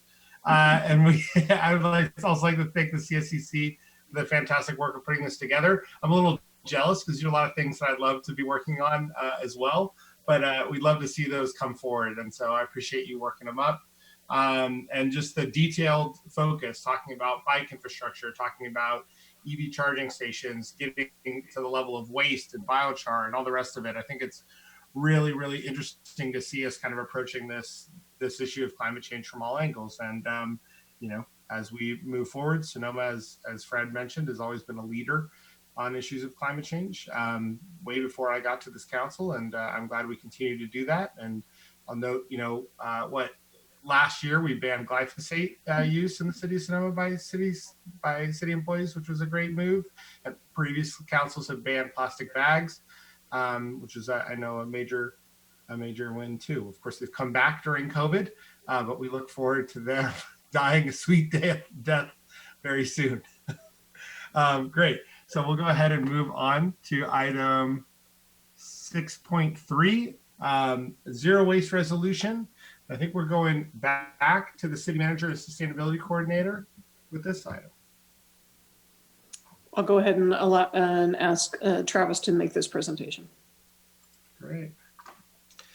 I did want to make a brief comment, Mayor, on your comment. Is I'm the sustainability coordinator, which just means I work with everyone in the city. So it truly is a team effort, from buildings, public works, and planning and everything. So I want to make sure everyone gets shares in that credit. Regarding my staff report, so the City of Sonoma is a member of the Sonoma County Waste Management Agency, which is now known as Zero Waste Sonoma, the Joint Powers Authority, which focuses on basically trying to divert as much waste from landfill through reduction, reuse, and recycling. The Board of Directors the Zero Waste Sonoma Board of Directors adopted a zero waste resolution at its September 19th, 2018 meeting. Of the 10 jurisdictions, 6 have adopted the resolution so far. Back on January 13th, 2020, Zero Waste staff presented the model ordinance to the City Council. The City Council voiced general support for the resolution and requested that the CSEC review the resolution and provide advice to staff. Zero Waste Sonoma staff presented its model zero waste resolution to the CSC at the CSC's February 12th, 2020 meeting. And on March 11th, 2020, the CSCC unanimously recommended that the City Council adopt the zero waste resolution with some suggested minor changes so that the resolution is specific to Sonoma. And then these recommended changes were made by staff. So attached in the agenda packet is the model with two comments in there, and this is what staff was recommending changing and a brief description of what they were. So the second resolve incorporates the amount of residential solid waste landfill specific to Sonoma, because it was Sonoma County, but we have a different hauler, and we are slightly different in that case. So based on 2019, it's the residential landfill rate was 3.14 pounds per person per day. In reality, this is going to go up significantly to the degree which we're not sure in this year because of COVID. But that's the most recent data that we have, which is actually a pretty good number, and it's lower than the county average. The ninth resolve contains a reference to a voluntary SIPIT Sonoma, which adopts the choice architecture approach where you have to request straws. So they don't just, by default, you don't hand them to the customer. You hand them if the customer specifically asks for them. However, the draft polystyrene ordinance would actually adopt that in the ordinance, should that be approved and be part of that ordinance. So that's why that one was suggested that be struck. That's kind of really it. The only other changes to the model was where it said, jurisdiction, Sonoma was inserted into throughout the resolution. So that concludes the staff report. I'd be glad to answer any questions. Questions of Travis? Question, you said? Yeah, do you have any questions, Madeline? I actually think, I don't know how long ago, but restaurants here actually took a positive step in getting rid of straws. I don't know what's happening now. I have no idea. And I think that usually they'll ask if you want a straw, but it's too crazy now. So I'm sure straws might be at the bottom of the list right now, but possibly Travis, you'll be able to, to chime in on that. You're right. Everything is kind of a mess. It's a voluntary approach, and a lot of it's been driven by customer demand. But there's still some that are being handed out. And again, it's not all straws. It's just the single-use plastic straws that we're most concerned with. But it's a little bit mixed. So that is a provision in the ordinance. Should that, not this, but the polystyrene reduction ordinance, should City Council include that and adopt that. And that would just not prohibit single-use plastic straws, but it would require that they only be handed out upon customers' requests, which is a pretty standard approach in other jurisdictions, certainly in California. Right, and I think that there is use of paper straws here in Sonoma. I've seen that in different restaurants. Who that might be, I forget.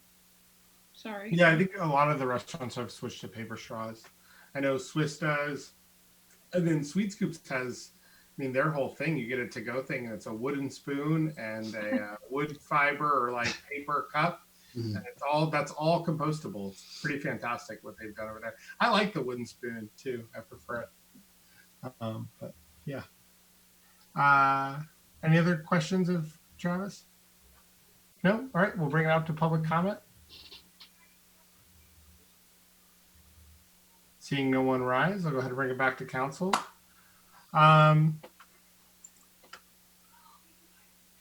I'd like to.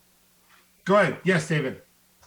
Yeah, I'd just like to make a comment. I've been on the council for 8 years, and it's really disappointing, what's going on with our recycling program. I would have thought by now things would have been a little different. And I did hear the blaming of COVID, and I do understand that COVID is going to add a little bit, but I think the blame game for COVID is actually the irresponsibility of the local leaders, including myself, trying to push, like the recycling of the plastic bags. I was a big supporter of that, but it just never went anywhere. And then when COVID happened, with just a little magic wand, and I know that there's a lot of people that are frustrated. I'm frustrated. I wish that they would not change their name to Zero Waste, because they're not achieving that goal. Once they achieve that goal, then that's when they should be able to, change their name. And whenever I go to Safeway and I see all these individuals buying stuff, and the government takes a CRVC and all that money, where does it go? It's almost been this shell game. So I'm hoping that Jack Dean, when he takes my place in 2 months, I hope that I can bend his ear as a private citizen, because we definitely have to do something.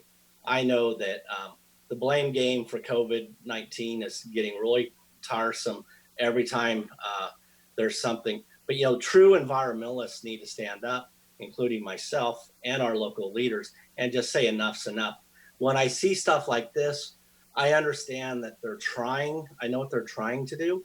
But in all reality, it's better to walk the walk than just talk the talk. So I'm just showing my frustrations, and hopefully, Sonoma County can really work on this, because I've seen the last 8 years, it's going the opposite direction than it used to be. Right. Mr. Mayor, could I say something? At this moment, I would like to say thank you, David, because I, like you, are very frustrated. There's a grant, I guess, that's available. Of course, to my knowledge, we aren't going to get any of that money for a CRV, here. And what's really upsetting is the stores, unless someone would like to correct me, are not willing to put anything on their property here in Sonoma. I still don't understand. I thought initially it was going to be a mobile unit that would come in for people to recycle cans and bottles, and then it would move to a new location. I guess it has evolved. I don't know. I haven't heard much from it, even though I'm on Zero Waste Sonoma. I agree with you. I have spoken to Jack Ding about where is the money going to Cal Recycle. I mean, when I think you all know 2 or 3 years ago, I was after Safeway. They had a sign, they recycle. They did not, and they don't get fined. They're supposed to be fined $100 a day, and it's none of it is happening. And it would be really great if we could concentrating it with Jack, possibly with his type of financial experience, to find out where the money goes and why we can't have some more of it back, or just I have no idea. But thanks, David. Right. Yeah, there was a discussion about the CRV location, and I had heard from Travis that it couldn't be on city property. And if we have a moment, is it possible for us to take it on? And why not? I misspoke on that. That was kind of off the cuff remark.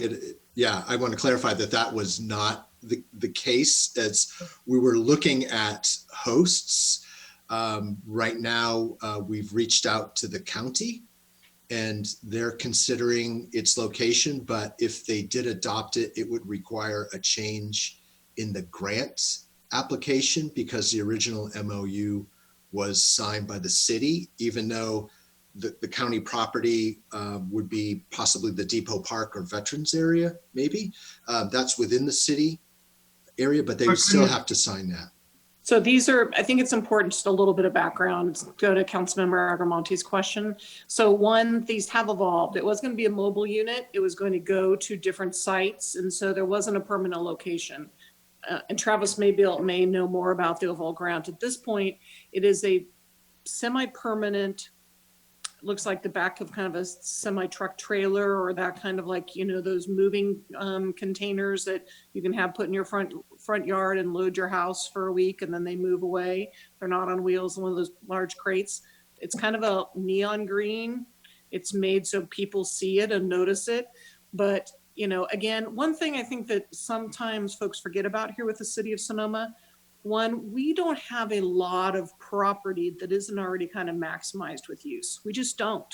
A lot of our property is in long-term leases with other folks. And so when you look for a site like this, it's really the police department, which that parking lot is pretty full, and this would take 2 or 3 spaces. And again, right in the Field of Dreams, this big lime green piece, question is, should it go there? The other option is Depot, but again, right next to the museum. So we're looking at Depot, but we're looking at kind of setting it back.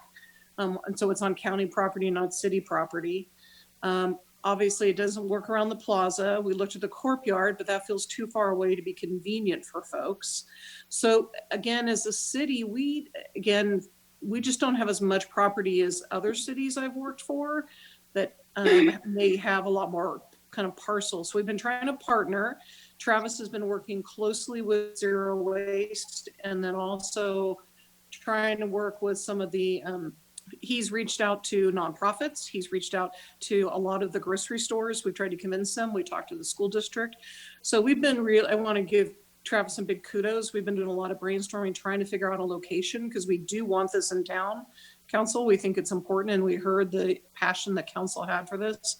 So, you know, we're crossing our fingers that we can make maybe something like this work over in Depot. The county is a willing partner. There's just some hurdles to make that happen. Well, I think so. That's the update. Is that accurate, Travis? Yes, that's accurate. Very. Yeah. I think Depot makes a lot of sense to me, and I wouldn't be that concerned about the aesthetics of it. I mean, to me, it's like if we can get it over to the side, even if it's in that front parking lot, it sounds like we're looking at the one that's kind of in the back where we have the pop-up farmers market for a while. Or are we still talking about? No, we're talking about the Depot and kind of where the front of the Stompers on the far closest to First Street West, kind of over by the Oleander, probably makes the most sense. I believe this is one of the locations that was being looked at. So again, those are some of the operational decisions that staff has been trying to work with the county on. Yeah, but I just think if it gets too difficult with the county, then bring it to us and we'll approve it in the city because we want it and it should get done.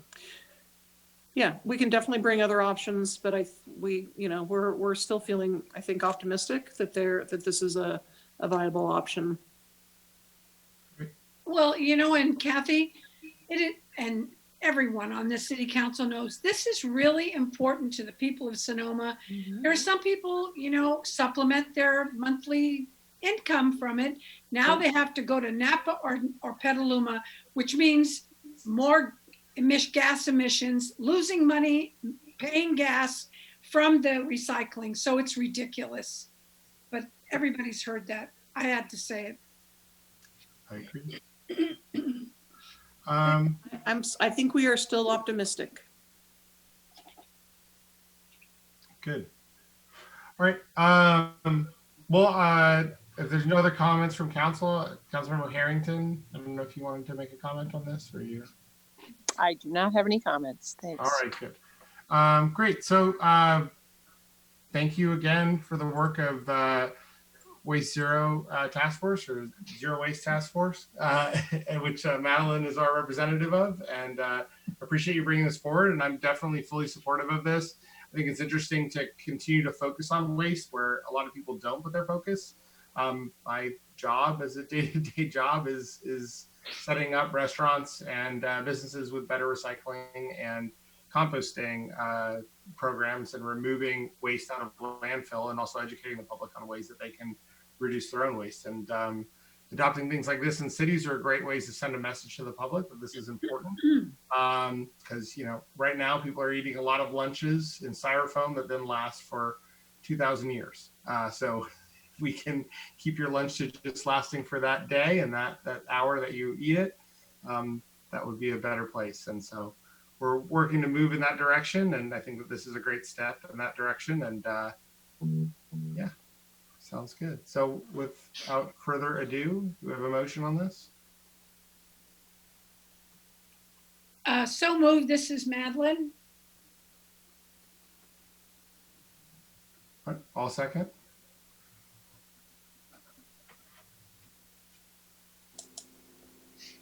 Did you? Councilmember, Okay. were you ready for A vote? Is that what? for Harrington? Aye. Aye. Aye. Councilmember Agramonte, Aye. I'm eyeing for everybody, I guess. Councilmember Cook, Aye. Mayor Harvey. Yes. Thank you. The motion carries 4-1. Great. All right. On to item 4.6. Receive presentation on annual accomplishments by the city manager. Great, thank you, Mayor Harvey, members, council, and community. So typically, we do an update on accomplishments as part of the budget process in June. And with COVID this year and budget and responding to all the changes that were coming forward, we did not do that report on accomplishments. So this really is kind of fiscal 19-20 and even coming forward to now. So it's almost about an 18-month overview, and the full piece is in the packet. I'm going to hit some of the highlights, but I think there has been a lot of good work done by the city council and staff and your commissions, and we want to take a minute to celebrate some successes, which a lot of times we don't take the time to do.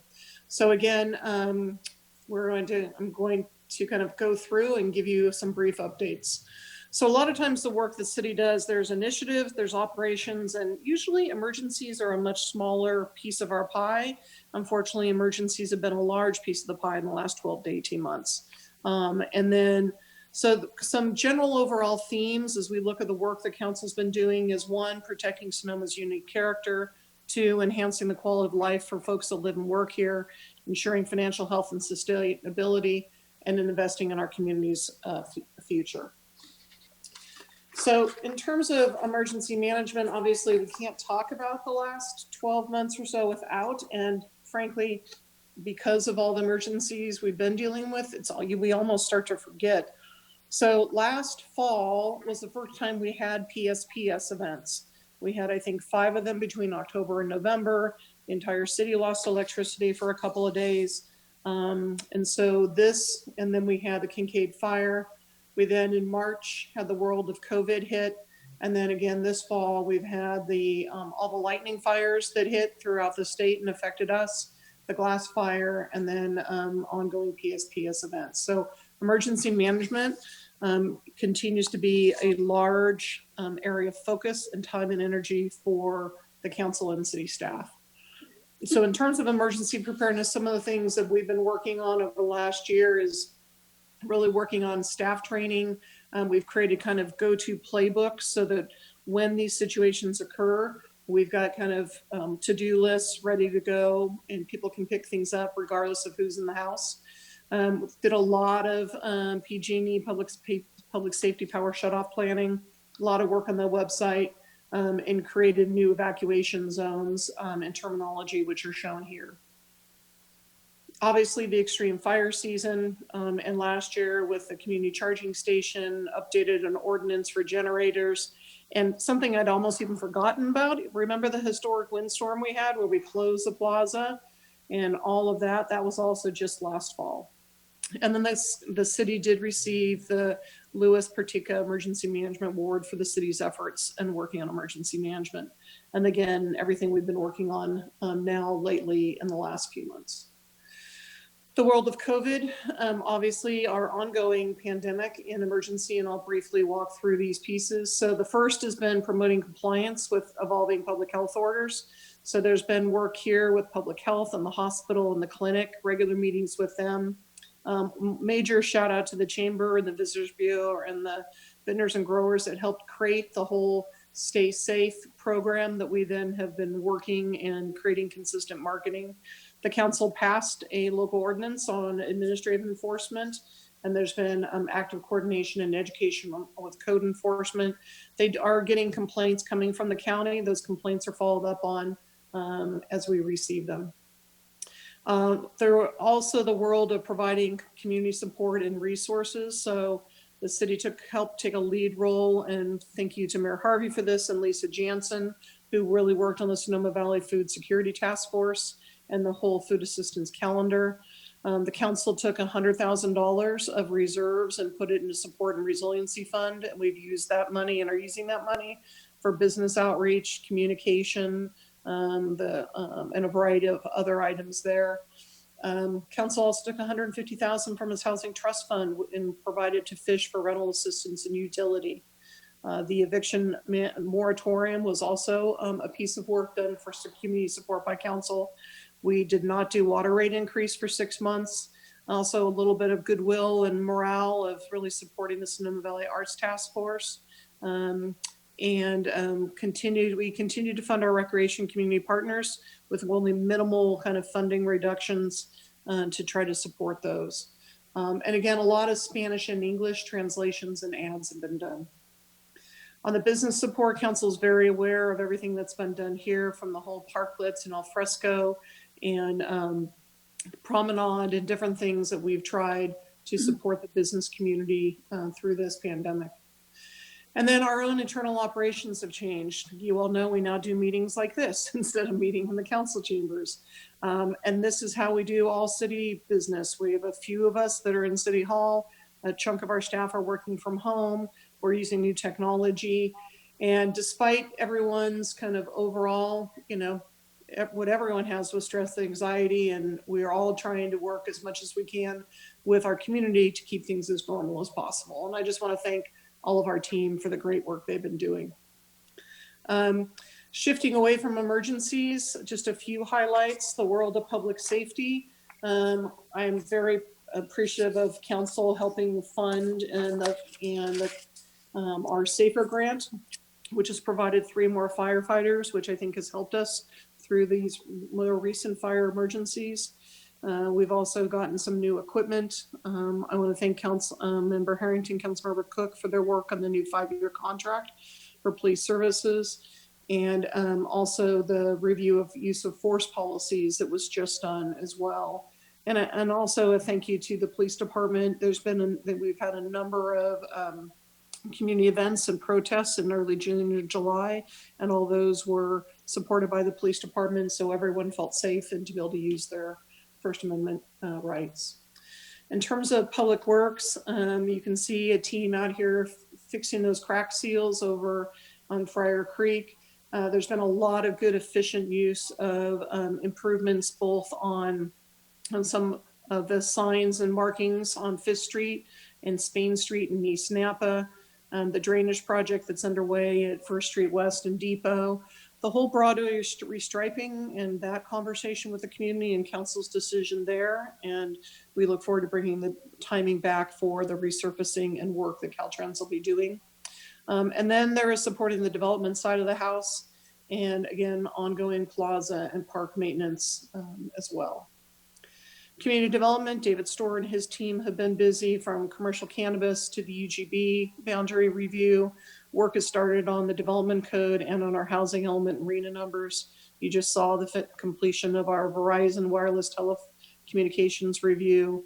The Altamira affordable housing projects moving forward. I think we're looking at a April-May timeline for that project to be completed. And interesting on the building side, there's a lot of solar storage and generator permits that are coming in. So council, one of your initiatives have been housing and homelessness, and you're well aware your work here from housing town halls to the impact fees for non-residential to the creation of the housing trust fund. We've gotten, it talks about 160,000 here, but I think we got another 60, so over 200,000 in grant money that's coming from the state to help with these process. And then continue to do enforcement on illegal vacation rentals.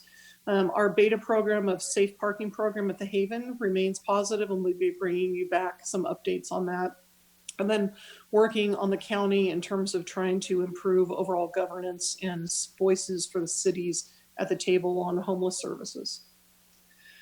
And then there's kind of those pieces that the community sees a little more unspecifically. So the whole Celebrate Sonoma and the Heart of Sonoma.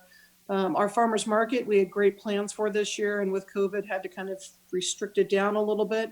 I want to thank the partnership there with the Chamber and Lisa Jansen's work. And again, the team pavilion was approved and an update to the garden, Sonoma Garden Park. You've just heard everything on the environmental sustainability and the work that Travis has done there and continue to have great work there. And again, love the Sonoma Shuttle program and the success of that program. Underneath the water, there's a lot of work that continues to be done by Sue Casey and her team on financial and economic sustainability, especially through the pandemic and reductions in revenues. I want to thank council for your work and support. Councilmember Agramonte and Councilmember Harrington were part of a budget subcommittee and worked with us on preparing for the actual budget. But we have a 5-year forecast. We did major budget reduction for 2021. We had about 3.3 million in projected revenue loss, and we backfilled that with both reductions and some use of reserves because this council and past councils have been careful and put some money aside so that we've got some of the room to survive these tough times. We've also, we've got the half-cent sales tax extension on the ballot for the community to consider and continue to do quarterly. And you'll have a quarterly update here in a minute. Operations and staffing, we've continued to look at how we can make the operations work better for the community and provide better services. We've made some work, overall workspace improvements, a 3-year labor agreement with SEIU, and our park staff is now maintaining the neighborhood parks. So in addition to those highlights, there's so many more accomplishments that happen on a daily basis. And regardless of the number of emergencies we're in, I'm just very proud of this community and our staff and the council. We are strong and resilient, and we keep running the mile we're in and working this through. So with that, council, I'm happy to answer any questions, but these are the reports of our overall team's accomplishments, council, staff, and community. And just want to reiterate back to the community that we are here for you. We continue to be here for you despite emergencies. And this is a report council asks you to accept it, and happy to answer any questions.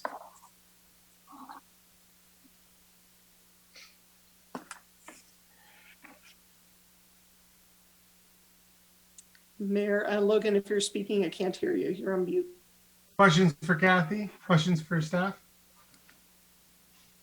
No? All right, we'll go ahead and go out to public comment.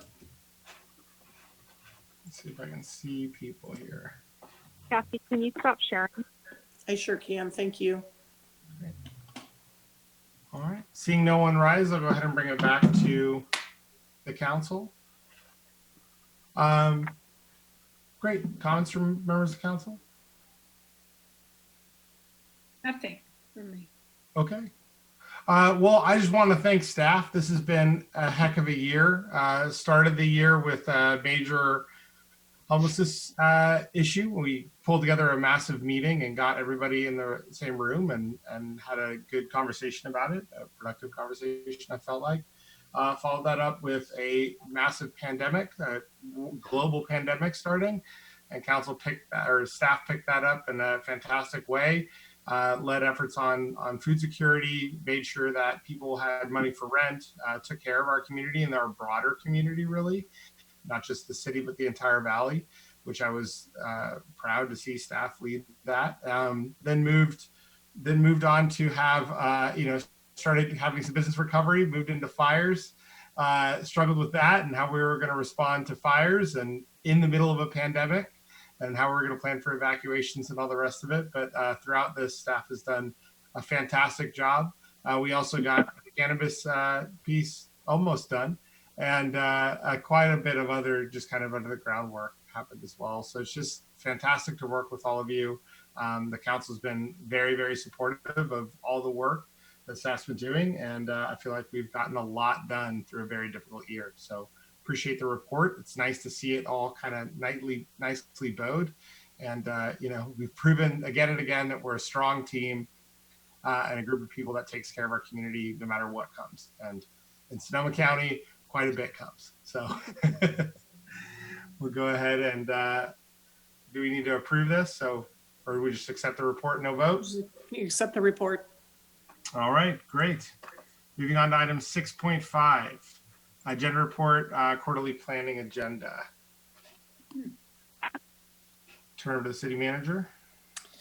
Yes, just one moment.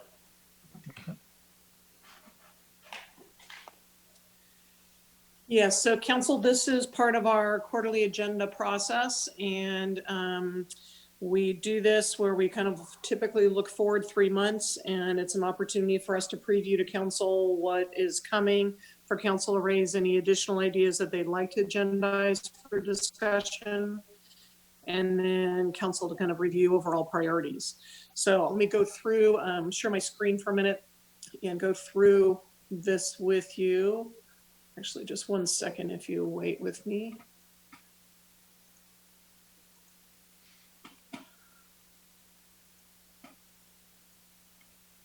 Okay, thank you. It's always about a 4-step process to share your screen. Okay, so this is looking forward over our next quarter. And again, part of the reason we do this, council, as you know, typically if you want to add an item, it's a 2-step process. By this schedule, it lets you look at your calendar to review things that are coming, see if there's anything else that you want to add. You can turn things in ahead of time, and I'll review those briefly, and we'll come back and talk to them after I provide the overview. So this is, again, we're about a month behind the world of COVID, just kind of taking up additional time, but in fires. But in terms of November, we're looking at the safe parking program. We're looking at an update on our insurance. Joint Powers Authority is merging with another one. Again, Councilmember Agramonte and Vice Mayor Hunley have met with the Climate Action Council as the standing committee. We'll have a report on that and the climate emergency resolution. We'd also like to bring just a brief update on Alcalde and Treasurer Arditz for the timeline and confirm, because we are in this weird state of a time with COVID, that you still want to continue in your regular traditions. On November 16th, we hope to bring the 1819 audit. One of the items with minimum wage the council approved was looking at whether to do an hourly credit for medical benefits. That needed to come back, so we'll bring a report on that and see what council's interest is. Our city clerk's working on social media policy. There are some financial policies, and then with our insurance JPA, you'll need to take an action on that merger. In December, we'll have our 6-month vacation rental report, bringing back the Vintage House lease extension.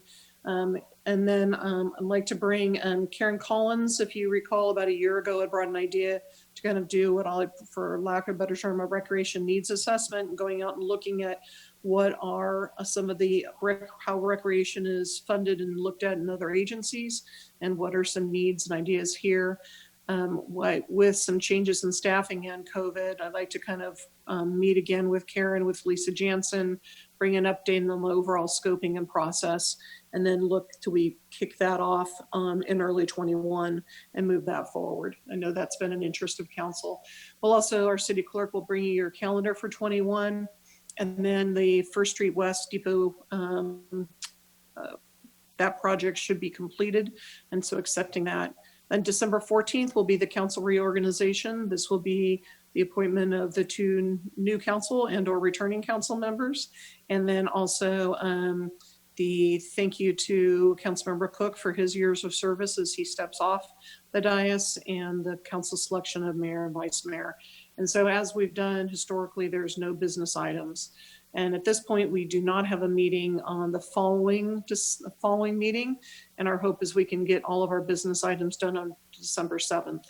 Then the first quarter, kind of early 2021, looking at, you'll have your commission committee appointments. The lodge neighborhood issues, this has been a project that got put on hold with COVID. We're picking that back up. There are brand new management company and new management personnel at the lodge.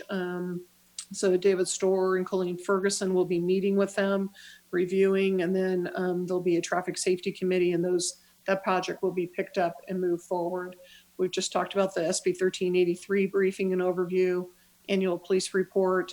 The development code subcommittee with 2 members of the planning commission has also been making progress. So there could potentially be some updates coming the first quarter for council to take action on.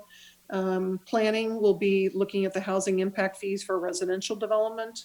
We'll hope we will finish the 1920 audit.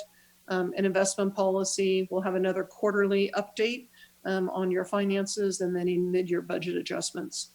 There are a couple of dates that are not known that kind of could be within this time frame. One, there is still an outstanding appeal that there are conversations going on a property, residential property at 1211 Broadway. That may be resolved, so we'll see. The school resource officer program, I just heard today that the school district did take action and put that on an agenda for this week, so I'll be looking at that. And then we'll need to bring that action for council consideration. And we'll probably need to have a conversation about farmers market for 2021 and what we do there as well. So those are the things that staff sees that are on the kind of horizon for the next few months. We have two council members submitted items to agendize, and I'll come back and they can each speak to this once I finish my overview, and then we'll go to council questions. So one, Mayor Harvey has a request to review and expand the growth management ordinance to exempt housing that's at 160% of median income. And we are going to be doing a review of the growth management ordinance in 2021. So this could be included in that, or if council wanted to look at it sooner, you could also do that. Councilmember Harrington has brought forward 2 items. One is to task the CSCC with creating a report on recreation recommendations that Karen Collins was authorized to work on last year. And the other is to make a rule with no new items be started at council meetings after 9:15 without a majority vote of the council. A number of cities do have policies, kind of agenda management policies, where they set a time frame. And then if they are going to start items, the council says, yes, they want to, or they might determine which items get pushed off. So those are the items that we'll come back to. Part of what I wanted to do in this chart was really just show both council and community, remind you of the work that you've done and by some categories and what has been done, and frankly, what is in some of these categories work that is still underway. And I would anticipate that in 2021, the new council will take a look at your initiatives, do a refresh, and decide where you want your priorities and to be. But this is kind of a snapshot. This is something I thought it might be helpful to have the interim city manager have available as he or she begins conversations with you. And then also, as council is well aware, there's also just the regular kind of special project work that departments are doing, and this was in the packet and lays out the work of each of the kind of areas of the organization and what pieces are being worked on. That will also be creating work and items that will be coming back to you. So the plates are full in addition to the ongoing emergency management. So with that, I would turn back and come back up to the request to agendize. And if as a process, if each of the council members that's suggested wants to articulate their thoughts on their what and why, and then we can take council questions, go to public comment, Mayor Harvey, and then come back and have a council discussion and global, and then discuss these items. I'm fine. I'll just start with mine. I think that's fine. We'll start with these, and then we can discuss other items. And if people have thought of other things that they'd like to agendize, which I have one that I didn't mention before, but I'd like to do it. This I'm totally fine with doing this as part of our general GMO review. So that's good as long as it's coming up within the next kind of 2 quarters. And I think that's in accordance with the development code. The other piece that I think would be really interesting for council to look at is different strategies for doing public outreach. When we started with the Food Security Task Force, they had a text-based program that would text people locations for food. They could ask questions and things like that on it. So I'm wondering if we could get an overview of different technologies that we could get that would let people know things like when council meetings are happening, when there's signups at the community center for different activities, these kinds of things. That might be part of the Karen Collins piece. And then the other piece is I'd really like to talk about parks improvements. But again, this could be future agenda stuff. I just think that it's work that we need to do. I think it looks like we have a pretty full boat over the next quarter. But just to try to highlight for staff kind of some of what my goals are. Councilmember Harrington, do you want to talk about your? Sure. I'll start with the easy one first. I suggested that we basically have a check-in time about what time we would continue meetings to. I think I would like to agendize that topic, and the thought behind it being, having children in school that go to Zoom all day. There's a well-established understanding that there is Zoom gloom and that it is a totally different world in terms of attending meetings by Zoom. And I know professionally, I attend quite a bit of Zoom during the day. And so having meetings that go late into the night are challenging in general, and perhaps more challenging now. I would also be open to possibly starting the meeting earlier, since more people can maybe participate if they're not going physically to work. But that's something I'd like to talk about as a way to make sure that by the time we have discussions that are meaty topics, that people aren't exhausted, because I think that's definitely a problem for me sometimes. And then the second one, so we authorized Karen last year to go and make a subcommittee. That work hasn't really gotten off the ground for a variety of reasons, obviously endless emergencies being one of them. But I did think that we have, it's sort of a good meeting to talk about this. We have our paid sustainability coordinator now. And while the CSEC was doing some of that environmental work before, it's kind of nice that we have a dedicated staff member to work on that. And I would like to see, we have some vacancies on the CSEC. I could imagine appointing people on there who could focus on recreation. I think now more than ever, we do need comprehensive plans to offer recreation to people in town to kind of alleviate some of the emotional things that happen with being stuck at home all the time. So I think it's really the community services portion of the CSCC could kind of kick up with a real mission of figuring out what we might do. Karen told me that every other city except for Sonoma put together a citizens advisory commission with regard how to spend the Measure Y funds. And so I think we could serve that purpose as well. Having them look at how the Measure Y funds are going to be spent would be great. And then also, I know that Karen Collins has obtained commitments for one, a donation funding to fund paying for a study, a formal study of recreation around our county and what's available to us, and two, a full-time graduate student who would receive credit for working on our matter, dedicatedly working on the recreation piece here. So I think we have resources we could tap into, and I would like to see the CSCC as a home for that work, so that we can move it forward over time. That's it. Those are great. Thanks, Amy. Thank you. So council, maybe just in terms of questions, is there any, going back to the quarterly, any this other than Mayor Harvey talked about a text-based program? There are some of these technologies that exist. And again, I've not looked in them recently, so I don't know price point. But if that's something that, that could be a broader initiative you look at next year, or if you want to try to agendize. I was unclear, Mayor Harvey, if you were asking for that to be agendized and staff. We can push for that to next year. It's just, it seems like in these sometimes with these quarterly agenda items, there really isn't space for, I don't feel like there's a lot of space to put anything because there's so much stuff that normally happens, right?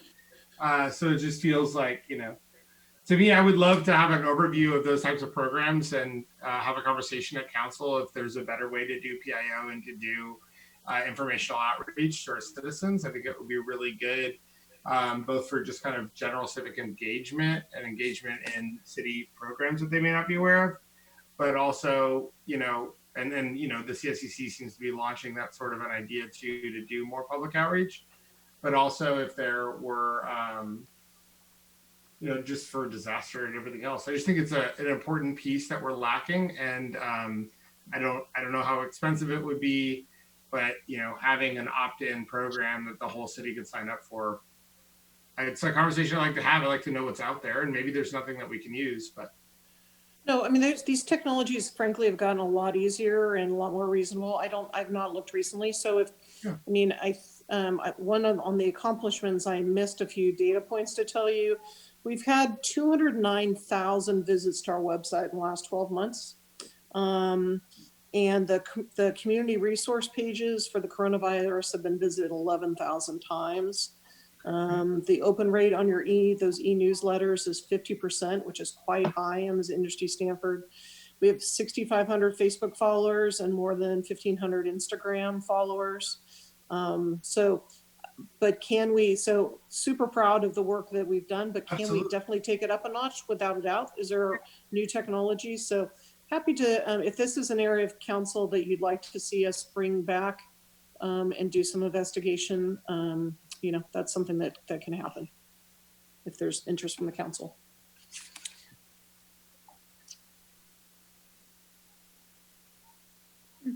So you want to go to public comment? Are you? Oh, sorry.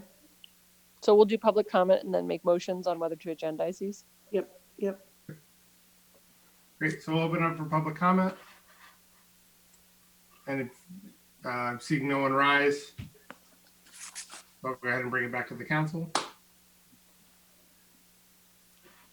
Can we do one motion for all of them? Maybe it probably would be cleaner if they were, well, let's do this. Maybe you could talk about each of them, make sure there's general consensus concurrence, and then maybe you could do them as a whole. So, Mr. Mayor, could I just make a comment? Sure. Okay, and I go back to the same thing. This is city business right here, not people business. There are still outstanding things that we need to get done with people business. I think your suggestion, possibly kicking it up a notch when it comes to social media, is a great idea, but I just want to be the voice that keeps saying, this is all city business and it plugs up the agendas. And I think what are some of the people, I mean, for me, it's I don't know. I guess maybe I misunderstand your categories. For me, I feel like it is kind of people business, because if we had, I think there's a lot of voters that or not voters, but a lot of constituents that don't always know about our programs. And, we see things like Nixle and stuff like that gets alerts directly to people's phones. I just think that there may be a better way to do that. I think you're not understanding what she's saying. She's saying that our agenda is filled with bureaucratic things, not your item. She's saying she likes your item because it's focused on people business, not just the bureaucratic things that are on our agenda. Is that right, Madeline? Yeah. Thank you, Amy. Thank you. Yes. Yeah. That's absolutely true. Yeah. Okay. That's all. Yeah. Yeah. Well, then I would like to see Logan's thing. Could we get could we agendize that, that the city council will consider options available to us and the staff would come with a report about what the options are and the price? Mm-hmm. Can that be done? Yes, looking at kind of text-based technologies. Well, yeah, so like text-based or app-based technologies. I mean, just stuff that's better access. I mean, you had showed me an app thing, it feels like 40 years ago, but it was about like people could report a pothole or something, and they would send it to you, and they would get information right back, and they would know what the status of that report is, or if it had already been reported before. Like, there's a lot of tech out there for governments that really make the city feel a little closer and less, separated, and stuff like that is we just need to know about, like, what's out there. It would be interesting. And maybe we don't do something for events and activities. Maybe it's more for this, but like, it'd be great if people got the phone and they were like, oh, there's a farmer's market today. I can go do that. Or, oh, the Sebastiani Theater's having a blah, blah, blah. Or, oh, there's an art walk, So it's like, yeah, anyway, I'm not saying you're arguing against me. I'm not trying to. No, I'm not. I guess I want to be clear to council. As staff, I think we've done it, supported and really heard your desire to do a lot more public information. We've done extensive public information the last 4 years, and this is really some of the next phases. So happy to kind of look at what that is. And if that's something that comes kind of within the next kind of first quarter of 2021, That's We fine. can do something like that. So I hear that. Is that general scope? Yeah. I think so. Yeah. Okay. So that we could take action on the item Mhm. at that time with the choices. We would be looking at the choices at that time. Yep. Yeah, that'd be great. Okay. Okay. So for mine, I guess I would like, maybe people could tell me, what time do you guys think is an appropriate time to have a check-in about whether we should start a new item? 9, 9:15, 9:30? I would say 10, 9:30, 10, but Well, that's because you're a lot younger than me. maybe true. I don't know. I would say for me, 9:30 at the max is when I want to start a new item. I'm not talking about ending an item. I'm just saying start a brand new item.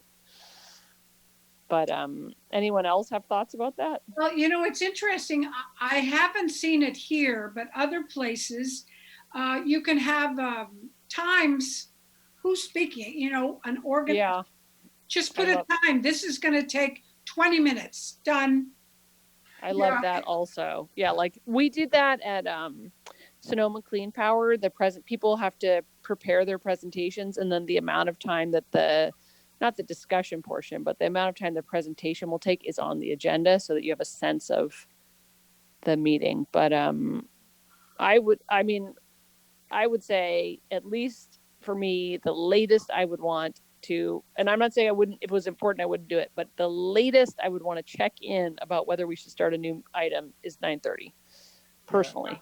I'm supportive because it's a check-in and it's just asking the question. I don't mind asking the question. The one thing that I have seen on some of the regional boards or the regional board that I'm on is sometimes people are in such a rush to like make sure they get out of the meeting on time that like important discussion doesn't happen. And I'm not accusing this council of that at all. Yeah. I don't think this council would do that, but it's just a concern that I would have. But you know, Mr. Mayor, don't you feel serving on a board is different than being on the council meeting? A board, you have to travel. Well, now you have the Zoom meetings, but people have other things that they're going to do. These nights are set aside for the purpose of this meeting. So I agree with Amy. You know, there are sometimes I can't even think, and sometimes historically I felt it not necessarily here, but historically it's a strategy. And so, you know, I think it's different for you to, well, back in the, you know, with the Transportation Authority, you know, it would always run late and people are rushing home, especially for you. Sometimes Monday, if they, well, now they don't, but Mondays you had to go to a council meeting. Yeah. There was a couple of times that were tough like that, but there's also been a couple of discussions on that board that like, even like, you know, directors' comments were cut short or the public didn't get enough time. There's just things like that. But I think that's good. I also, you know, Amy, you mentioned starting a little earlier. I would be comfortable with that. But I also think it kind of bleeds into another discussion is like, I would love to, even after COVID and once we're back in the room, I would love to create the opportunity for citizens to call in or participate virtually in some way. Yeah, It's so I was thinking we started at really good 6 for so that people could get home from work and still come to the council meeting. But now that people can participate by Zoom, you know. They can watch us while they're driving. And I think it's nice for staff too. Okay. You know, like if there's a way that sometimes staff members could, you know, just as an option, and we'd want them there. I just think. So I guess maybe the item for this one would be, I'd like to agendize a discussion about, you know, whatever the words are, but having a time check at 9:30 about starting new items. And then also I'm happy to include discussing the start time of the meeting and also public and staff participation remotely. So that would be that one. Can we just say like a discussion of generalized meeting processes? You know, like if we generalize. Yeah, that's fine. And then Yeah, I that think can kind of fall under. really what you're talking about is kind of your meeting protocols and some of the logistics. And there are, so if we keep it more broad, kind of like right now, there's other ideas that are popping out in terms of starting earlier, et cetera. the broader the agenda would be for the Brown Act. We can list some of the sub items that you want to talk about, but it would give you more flexibility. I know that our city clerk and city attorney, myself, cities have these different protocols and different things that you can consider when you really, it's really about your meeting management. What are things you want to do? There are things that work well. There are things that you think might work well and maybe don't work as well. But I think that's all part of a good conversation to talk through and really look at kind of, because it's your time and really how to make it as effective and make it work for council and staff and community. Great. Okay. And then the third one, just as a reminder, obviously we're just agendizing these topics, not, we're not deciding on them.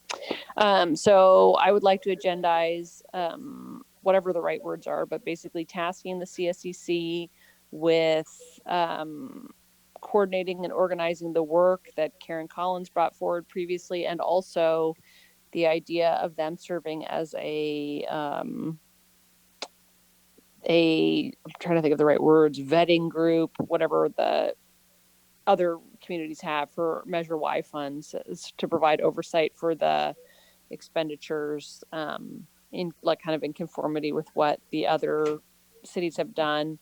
And then also on the Karen Collins piece, empowering them if need be to create the subcommittees they want to create to do that work. But anyway, a discussion about that with the idea that we would empower them to be able to do it, and maybe even a little broader, I don't know, but like a discussion about like what role can they play just in terms of like what work can we talk to them about focusing on in terms of parks and community services and things like that.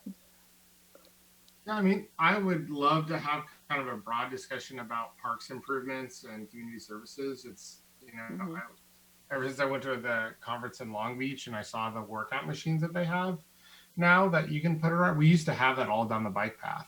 And there's just a lot of improvements that we can make to parks. So I'd be interested in a broad conversation about this. I don't know. So maybe it's like a conversation, and maybe it's actually a joint meeting with the CSCC. I don't know, but to talk about, I mean, obviously we don't want to just assign them things without talking to them, but a conversation with them about asking them to focus their work on the community services and parks part a little bit more than has been in the past, and what they would need to do that. So I don't know. Yeah, I mean, we did just have a presentation of their large work plan on climate. Yeah. Yes. No, I know, but there are vacancies on there, and I do feel like with COVID, this is just like the community services piece really is necessary, and they seem like a good home for that. So, and maybe they don't want to do it. Maybe that's, I don't know, because I haven't talked to anybody on there, but they have at least staff resources more than other groups to do some work on there. So, Mr. Mayor, yeah. This is Madeline. I have to replace Jack Wagner. If anyone has a good suggestion, some names. I know Rebecca's been, asking about that. So it would be great if someone could share some. I have some people in mind, but someone who, along those lines, Amy, I really liked what you said about Park and Rec. Mm-hmm.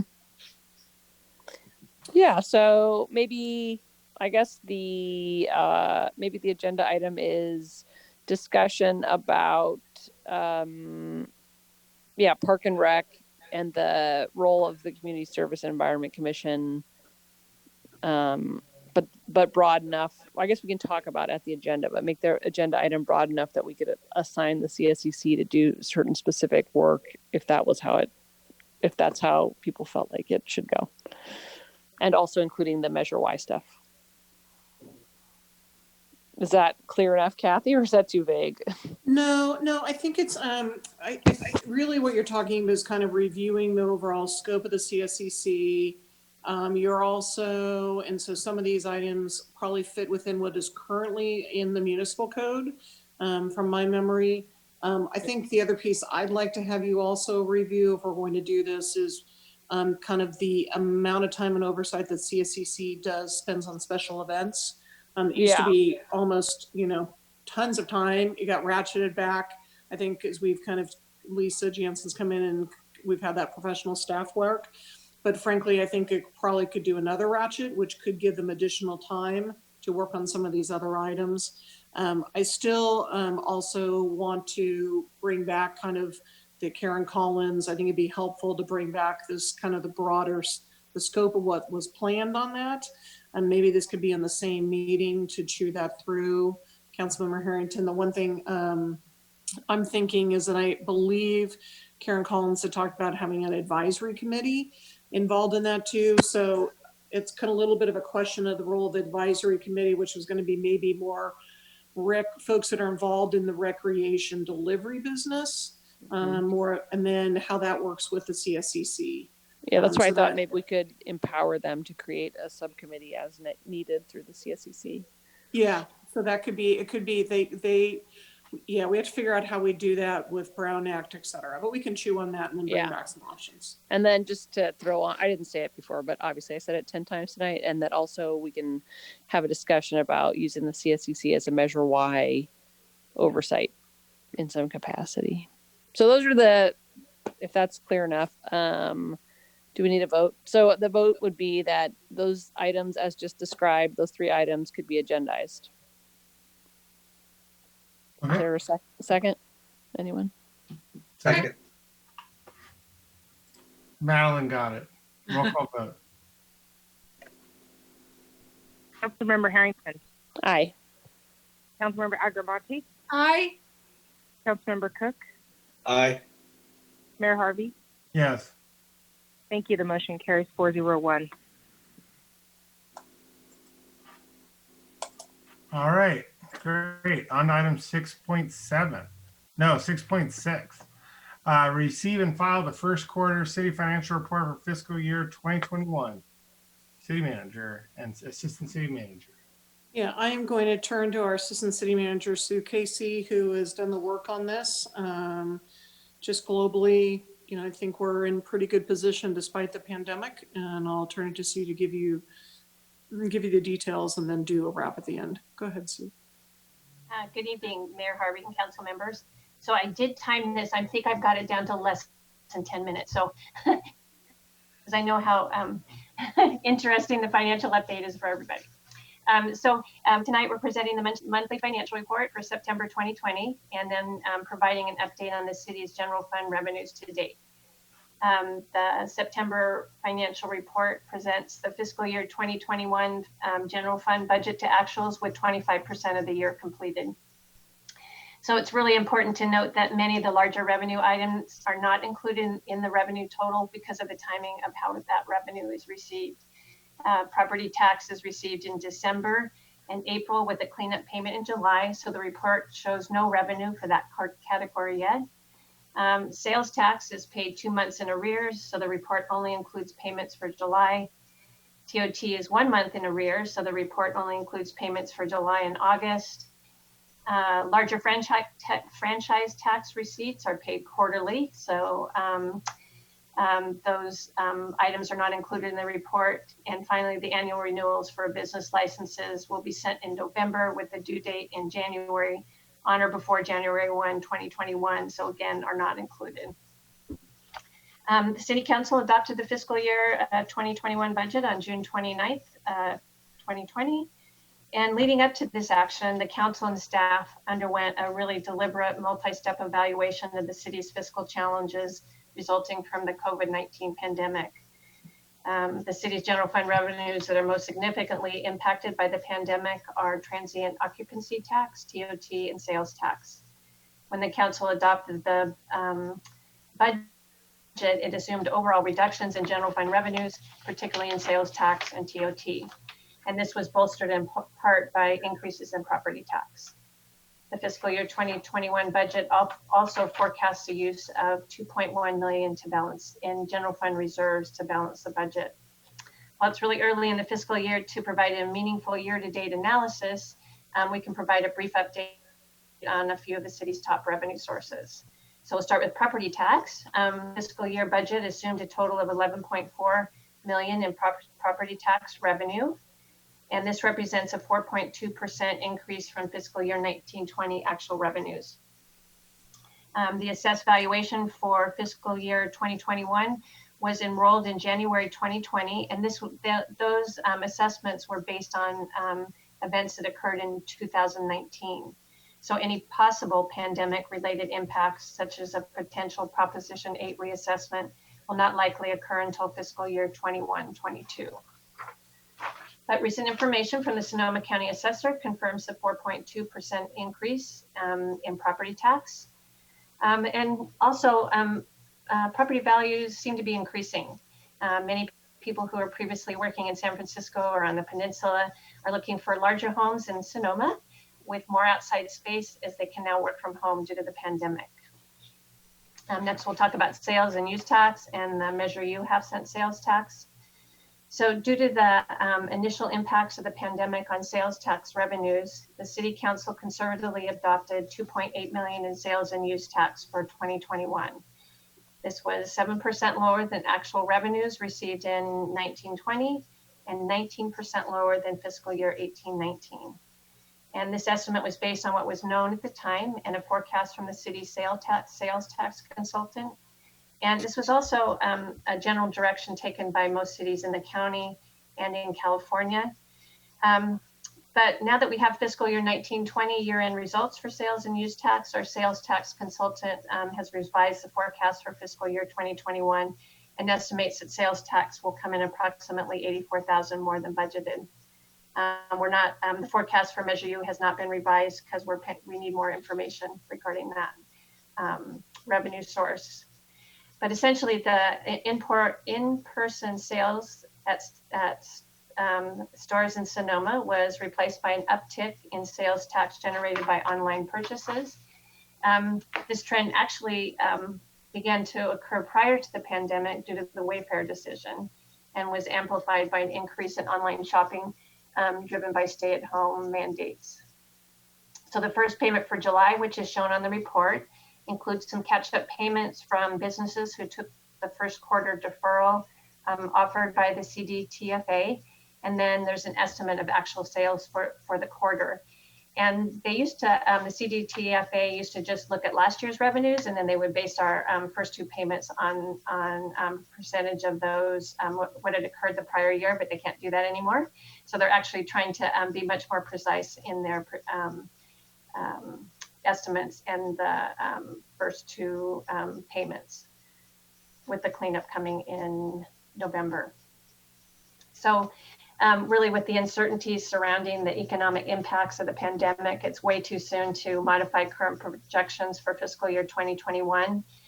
The first full quarter sales tax revenue won't be received until November, and that will provide a much clearer picture of what our revenues are doing for sales tax. Finally, we'll talk about TOT. Based on the shutdown of non-essential travel in March 2020, staff spent considerable time reviewing and refining scenarios for TOT revenue. And we came up with three scenarios, a pessimistic, a base, and an optimistic scenario. After much deliberation, the fiscal year 2021 budget used a base conservative projection for TOT revenue. However, we did add an additional $194,000 after the county's public health officer opened leisure travel on June 19th, 2020. A number of Sonoma's hotels did open in June, and the rest on July 1, ahead of the original base scenario, which estimated hotels would open in August. The base scenario with the additional income for the early reopening assumed revenue for the first quarter would be $452,000, or 30% of fiscal year 1920 revenue. But we're happy to report that due to the early reopening, the first quarter TOT revenue is estimated to be $679,000, or 45% of fiscal year 1920 revenue.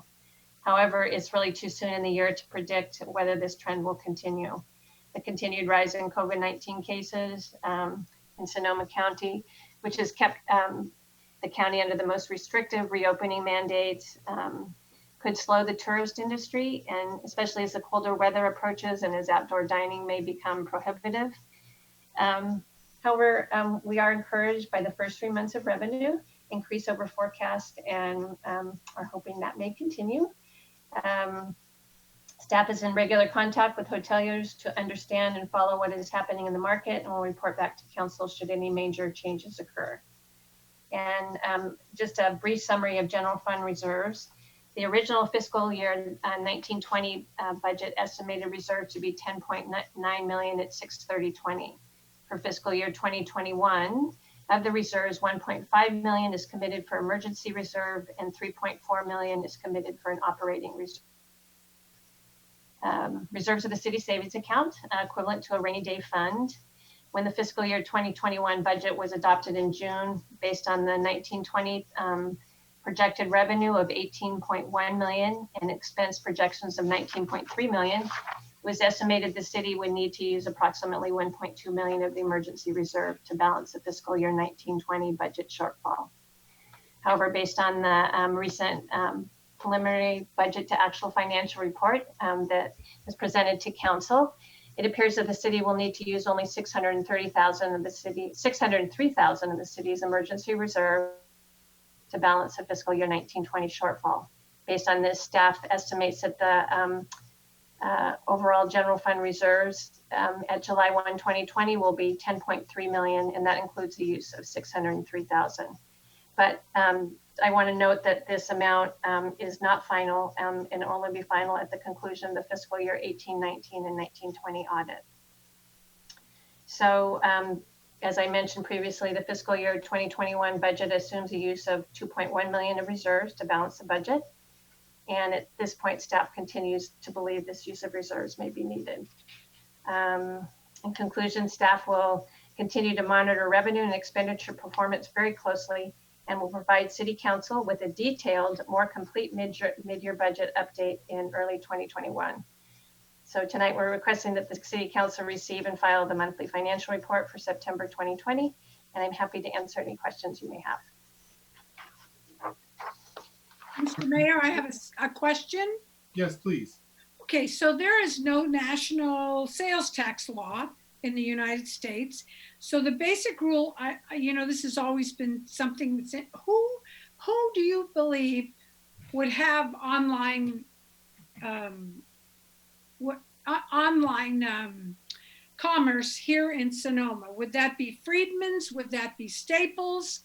Because it's what is it? If your business has a physical presence or nexus in a state, you must collect applicable sales tax from online customers in the state. So how does that trickle down if Friedman did a large online business? Or does anybody do it here yet? I don't know if Friedman's does an online. I don't know that. I could find that out. I don't know that. It's just a general question because a lot of the wineries have online business. Yeah. Yes. So then that would provide sales tax. Is that what you're saying, Logan? Don't we also collect sales taxes from Amazon shopping and things like that? There's a recent California state law that requires that. Yes, and that was part of the Wayfair decision that online sales would point of sale. Is that what yes. that is? Okay.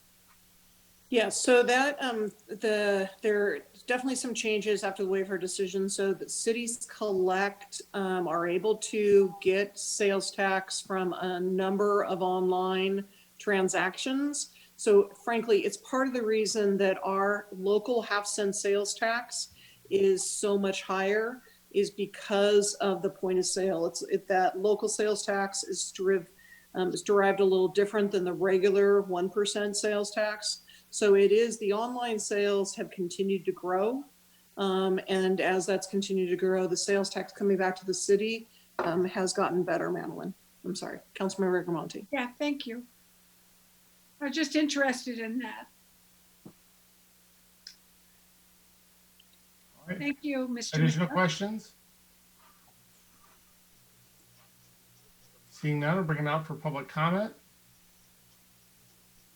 Seeing there's almost no members of the public ready to comment, so we'll bring it back to the council and go for a vote or comments.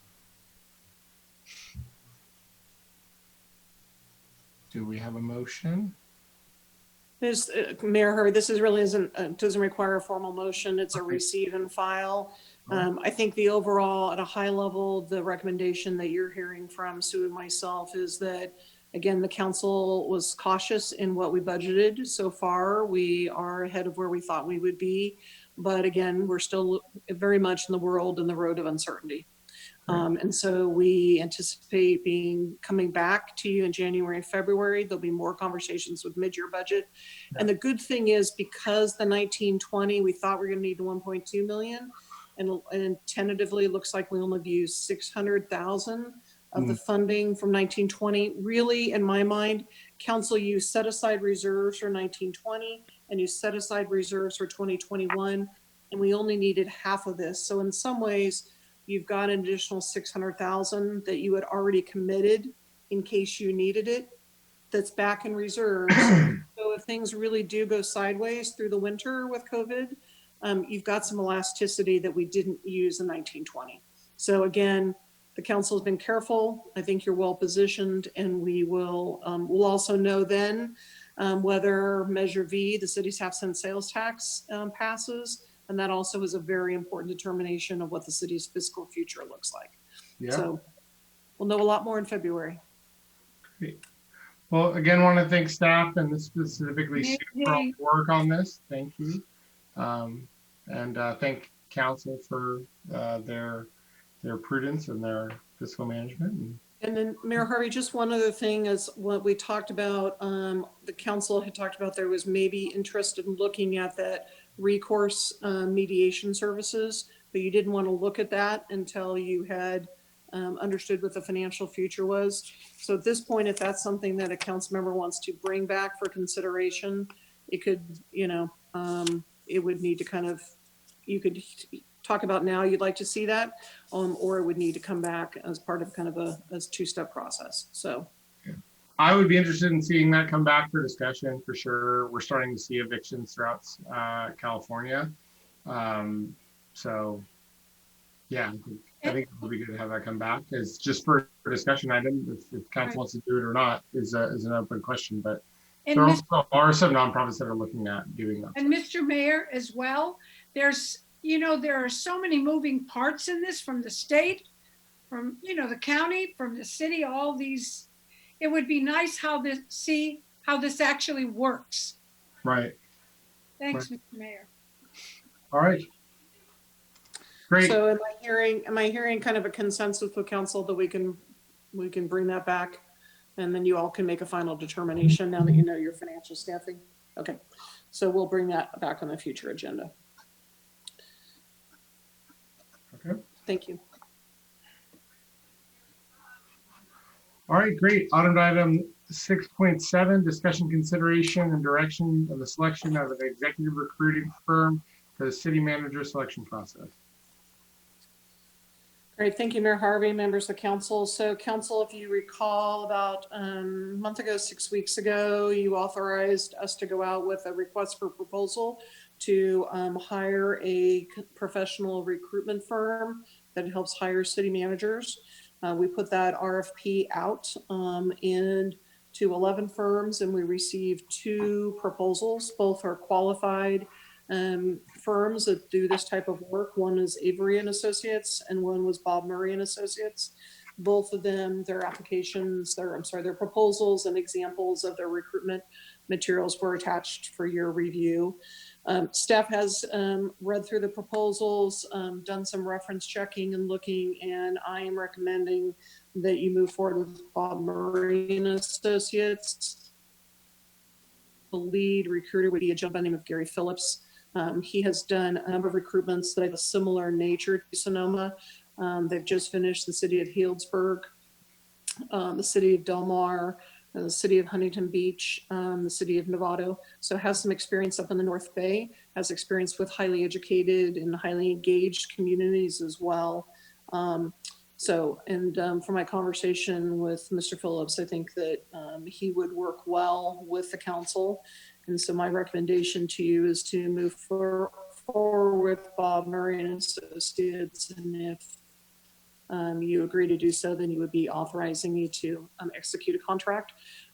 And we would be talking with the firm about kind of their steps. I know one thing that Gary Phillips likes to do is meet with each council member individually, get to know you, understand. And so there could be a pre-meeting, then a one-by-one meeting, and then kind of that broader scoping meeting.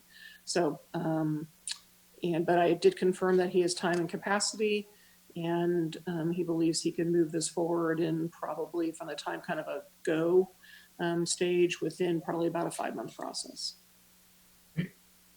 Questions for our city manager? I'm sorry, what was that? I said questions for the city manager. Okay. None. None. All right, we'll bring it up for public comment. Seeing no one rise for public comment, we'll bring it back to the council. I'm fine with the suggestion. It seems to make a lot of sense to me to do somebody who's worked locally. So that's fine.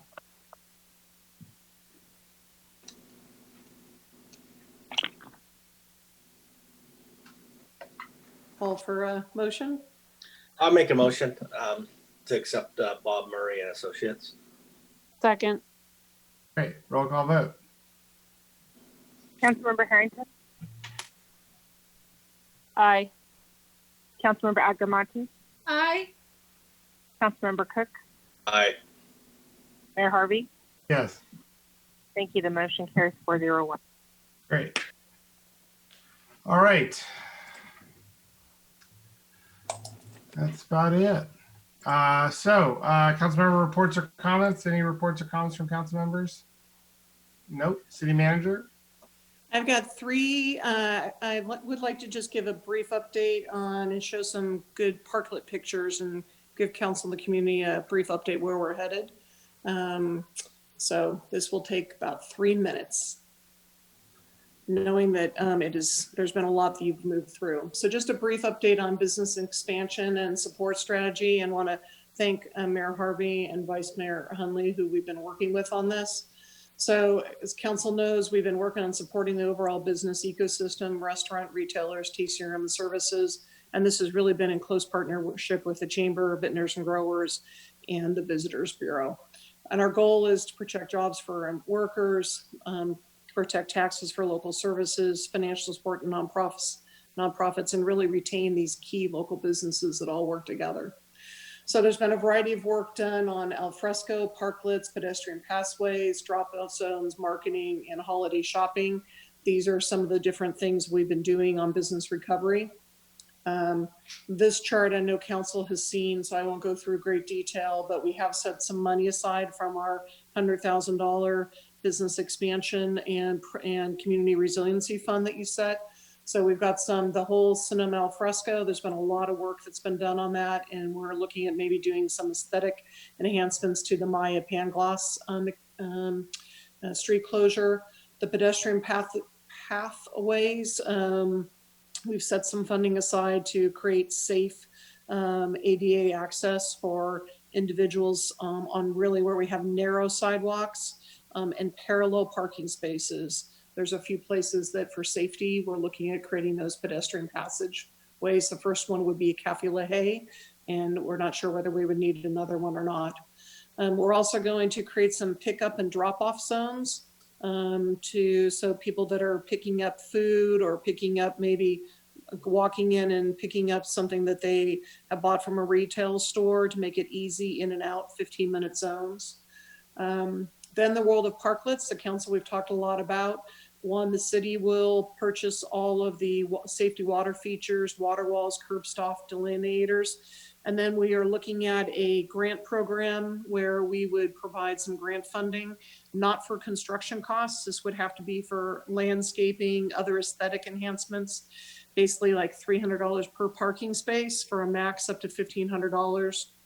To really help support some of these TCRMs and restaurants that are looking at doing the parklets. And again, since these are going to be up for a number of months, we want to support the businesses and try to have them look as nice as possible.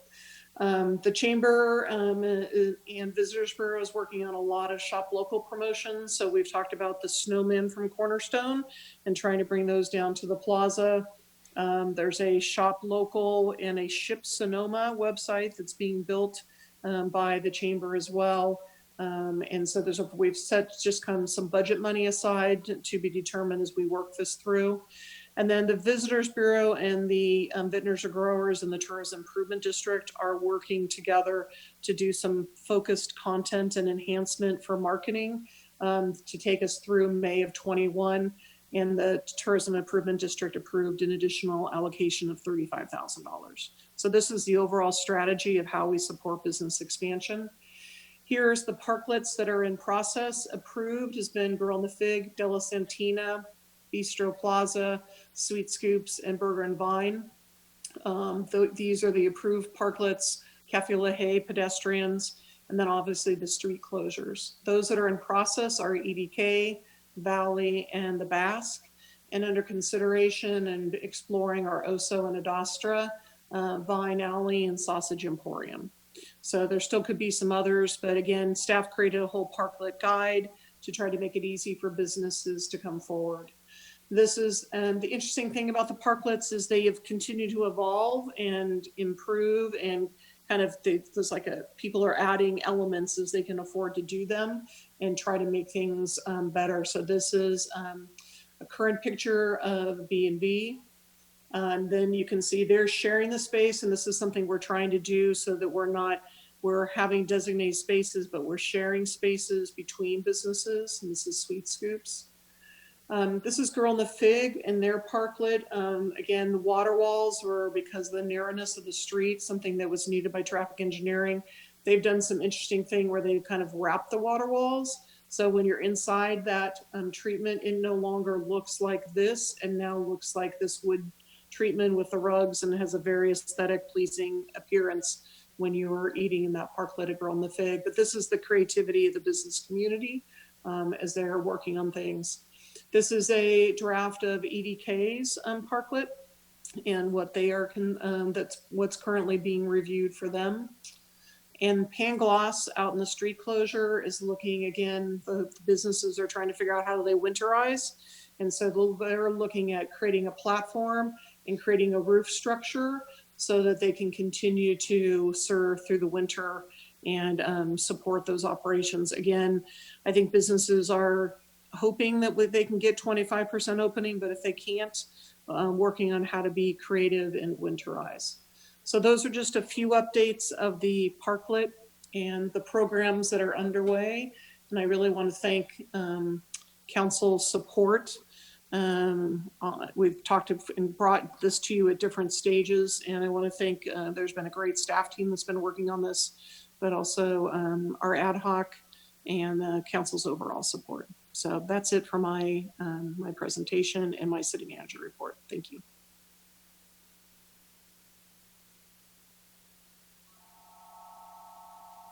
Thank you, Kathy. Appreciate the work of you and staff in our local business community. It's really kind of fantastic to see the plaza all transformed in a lot of really cool and creative ways. And so we appreciate that.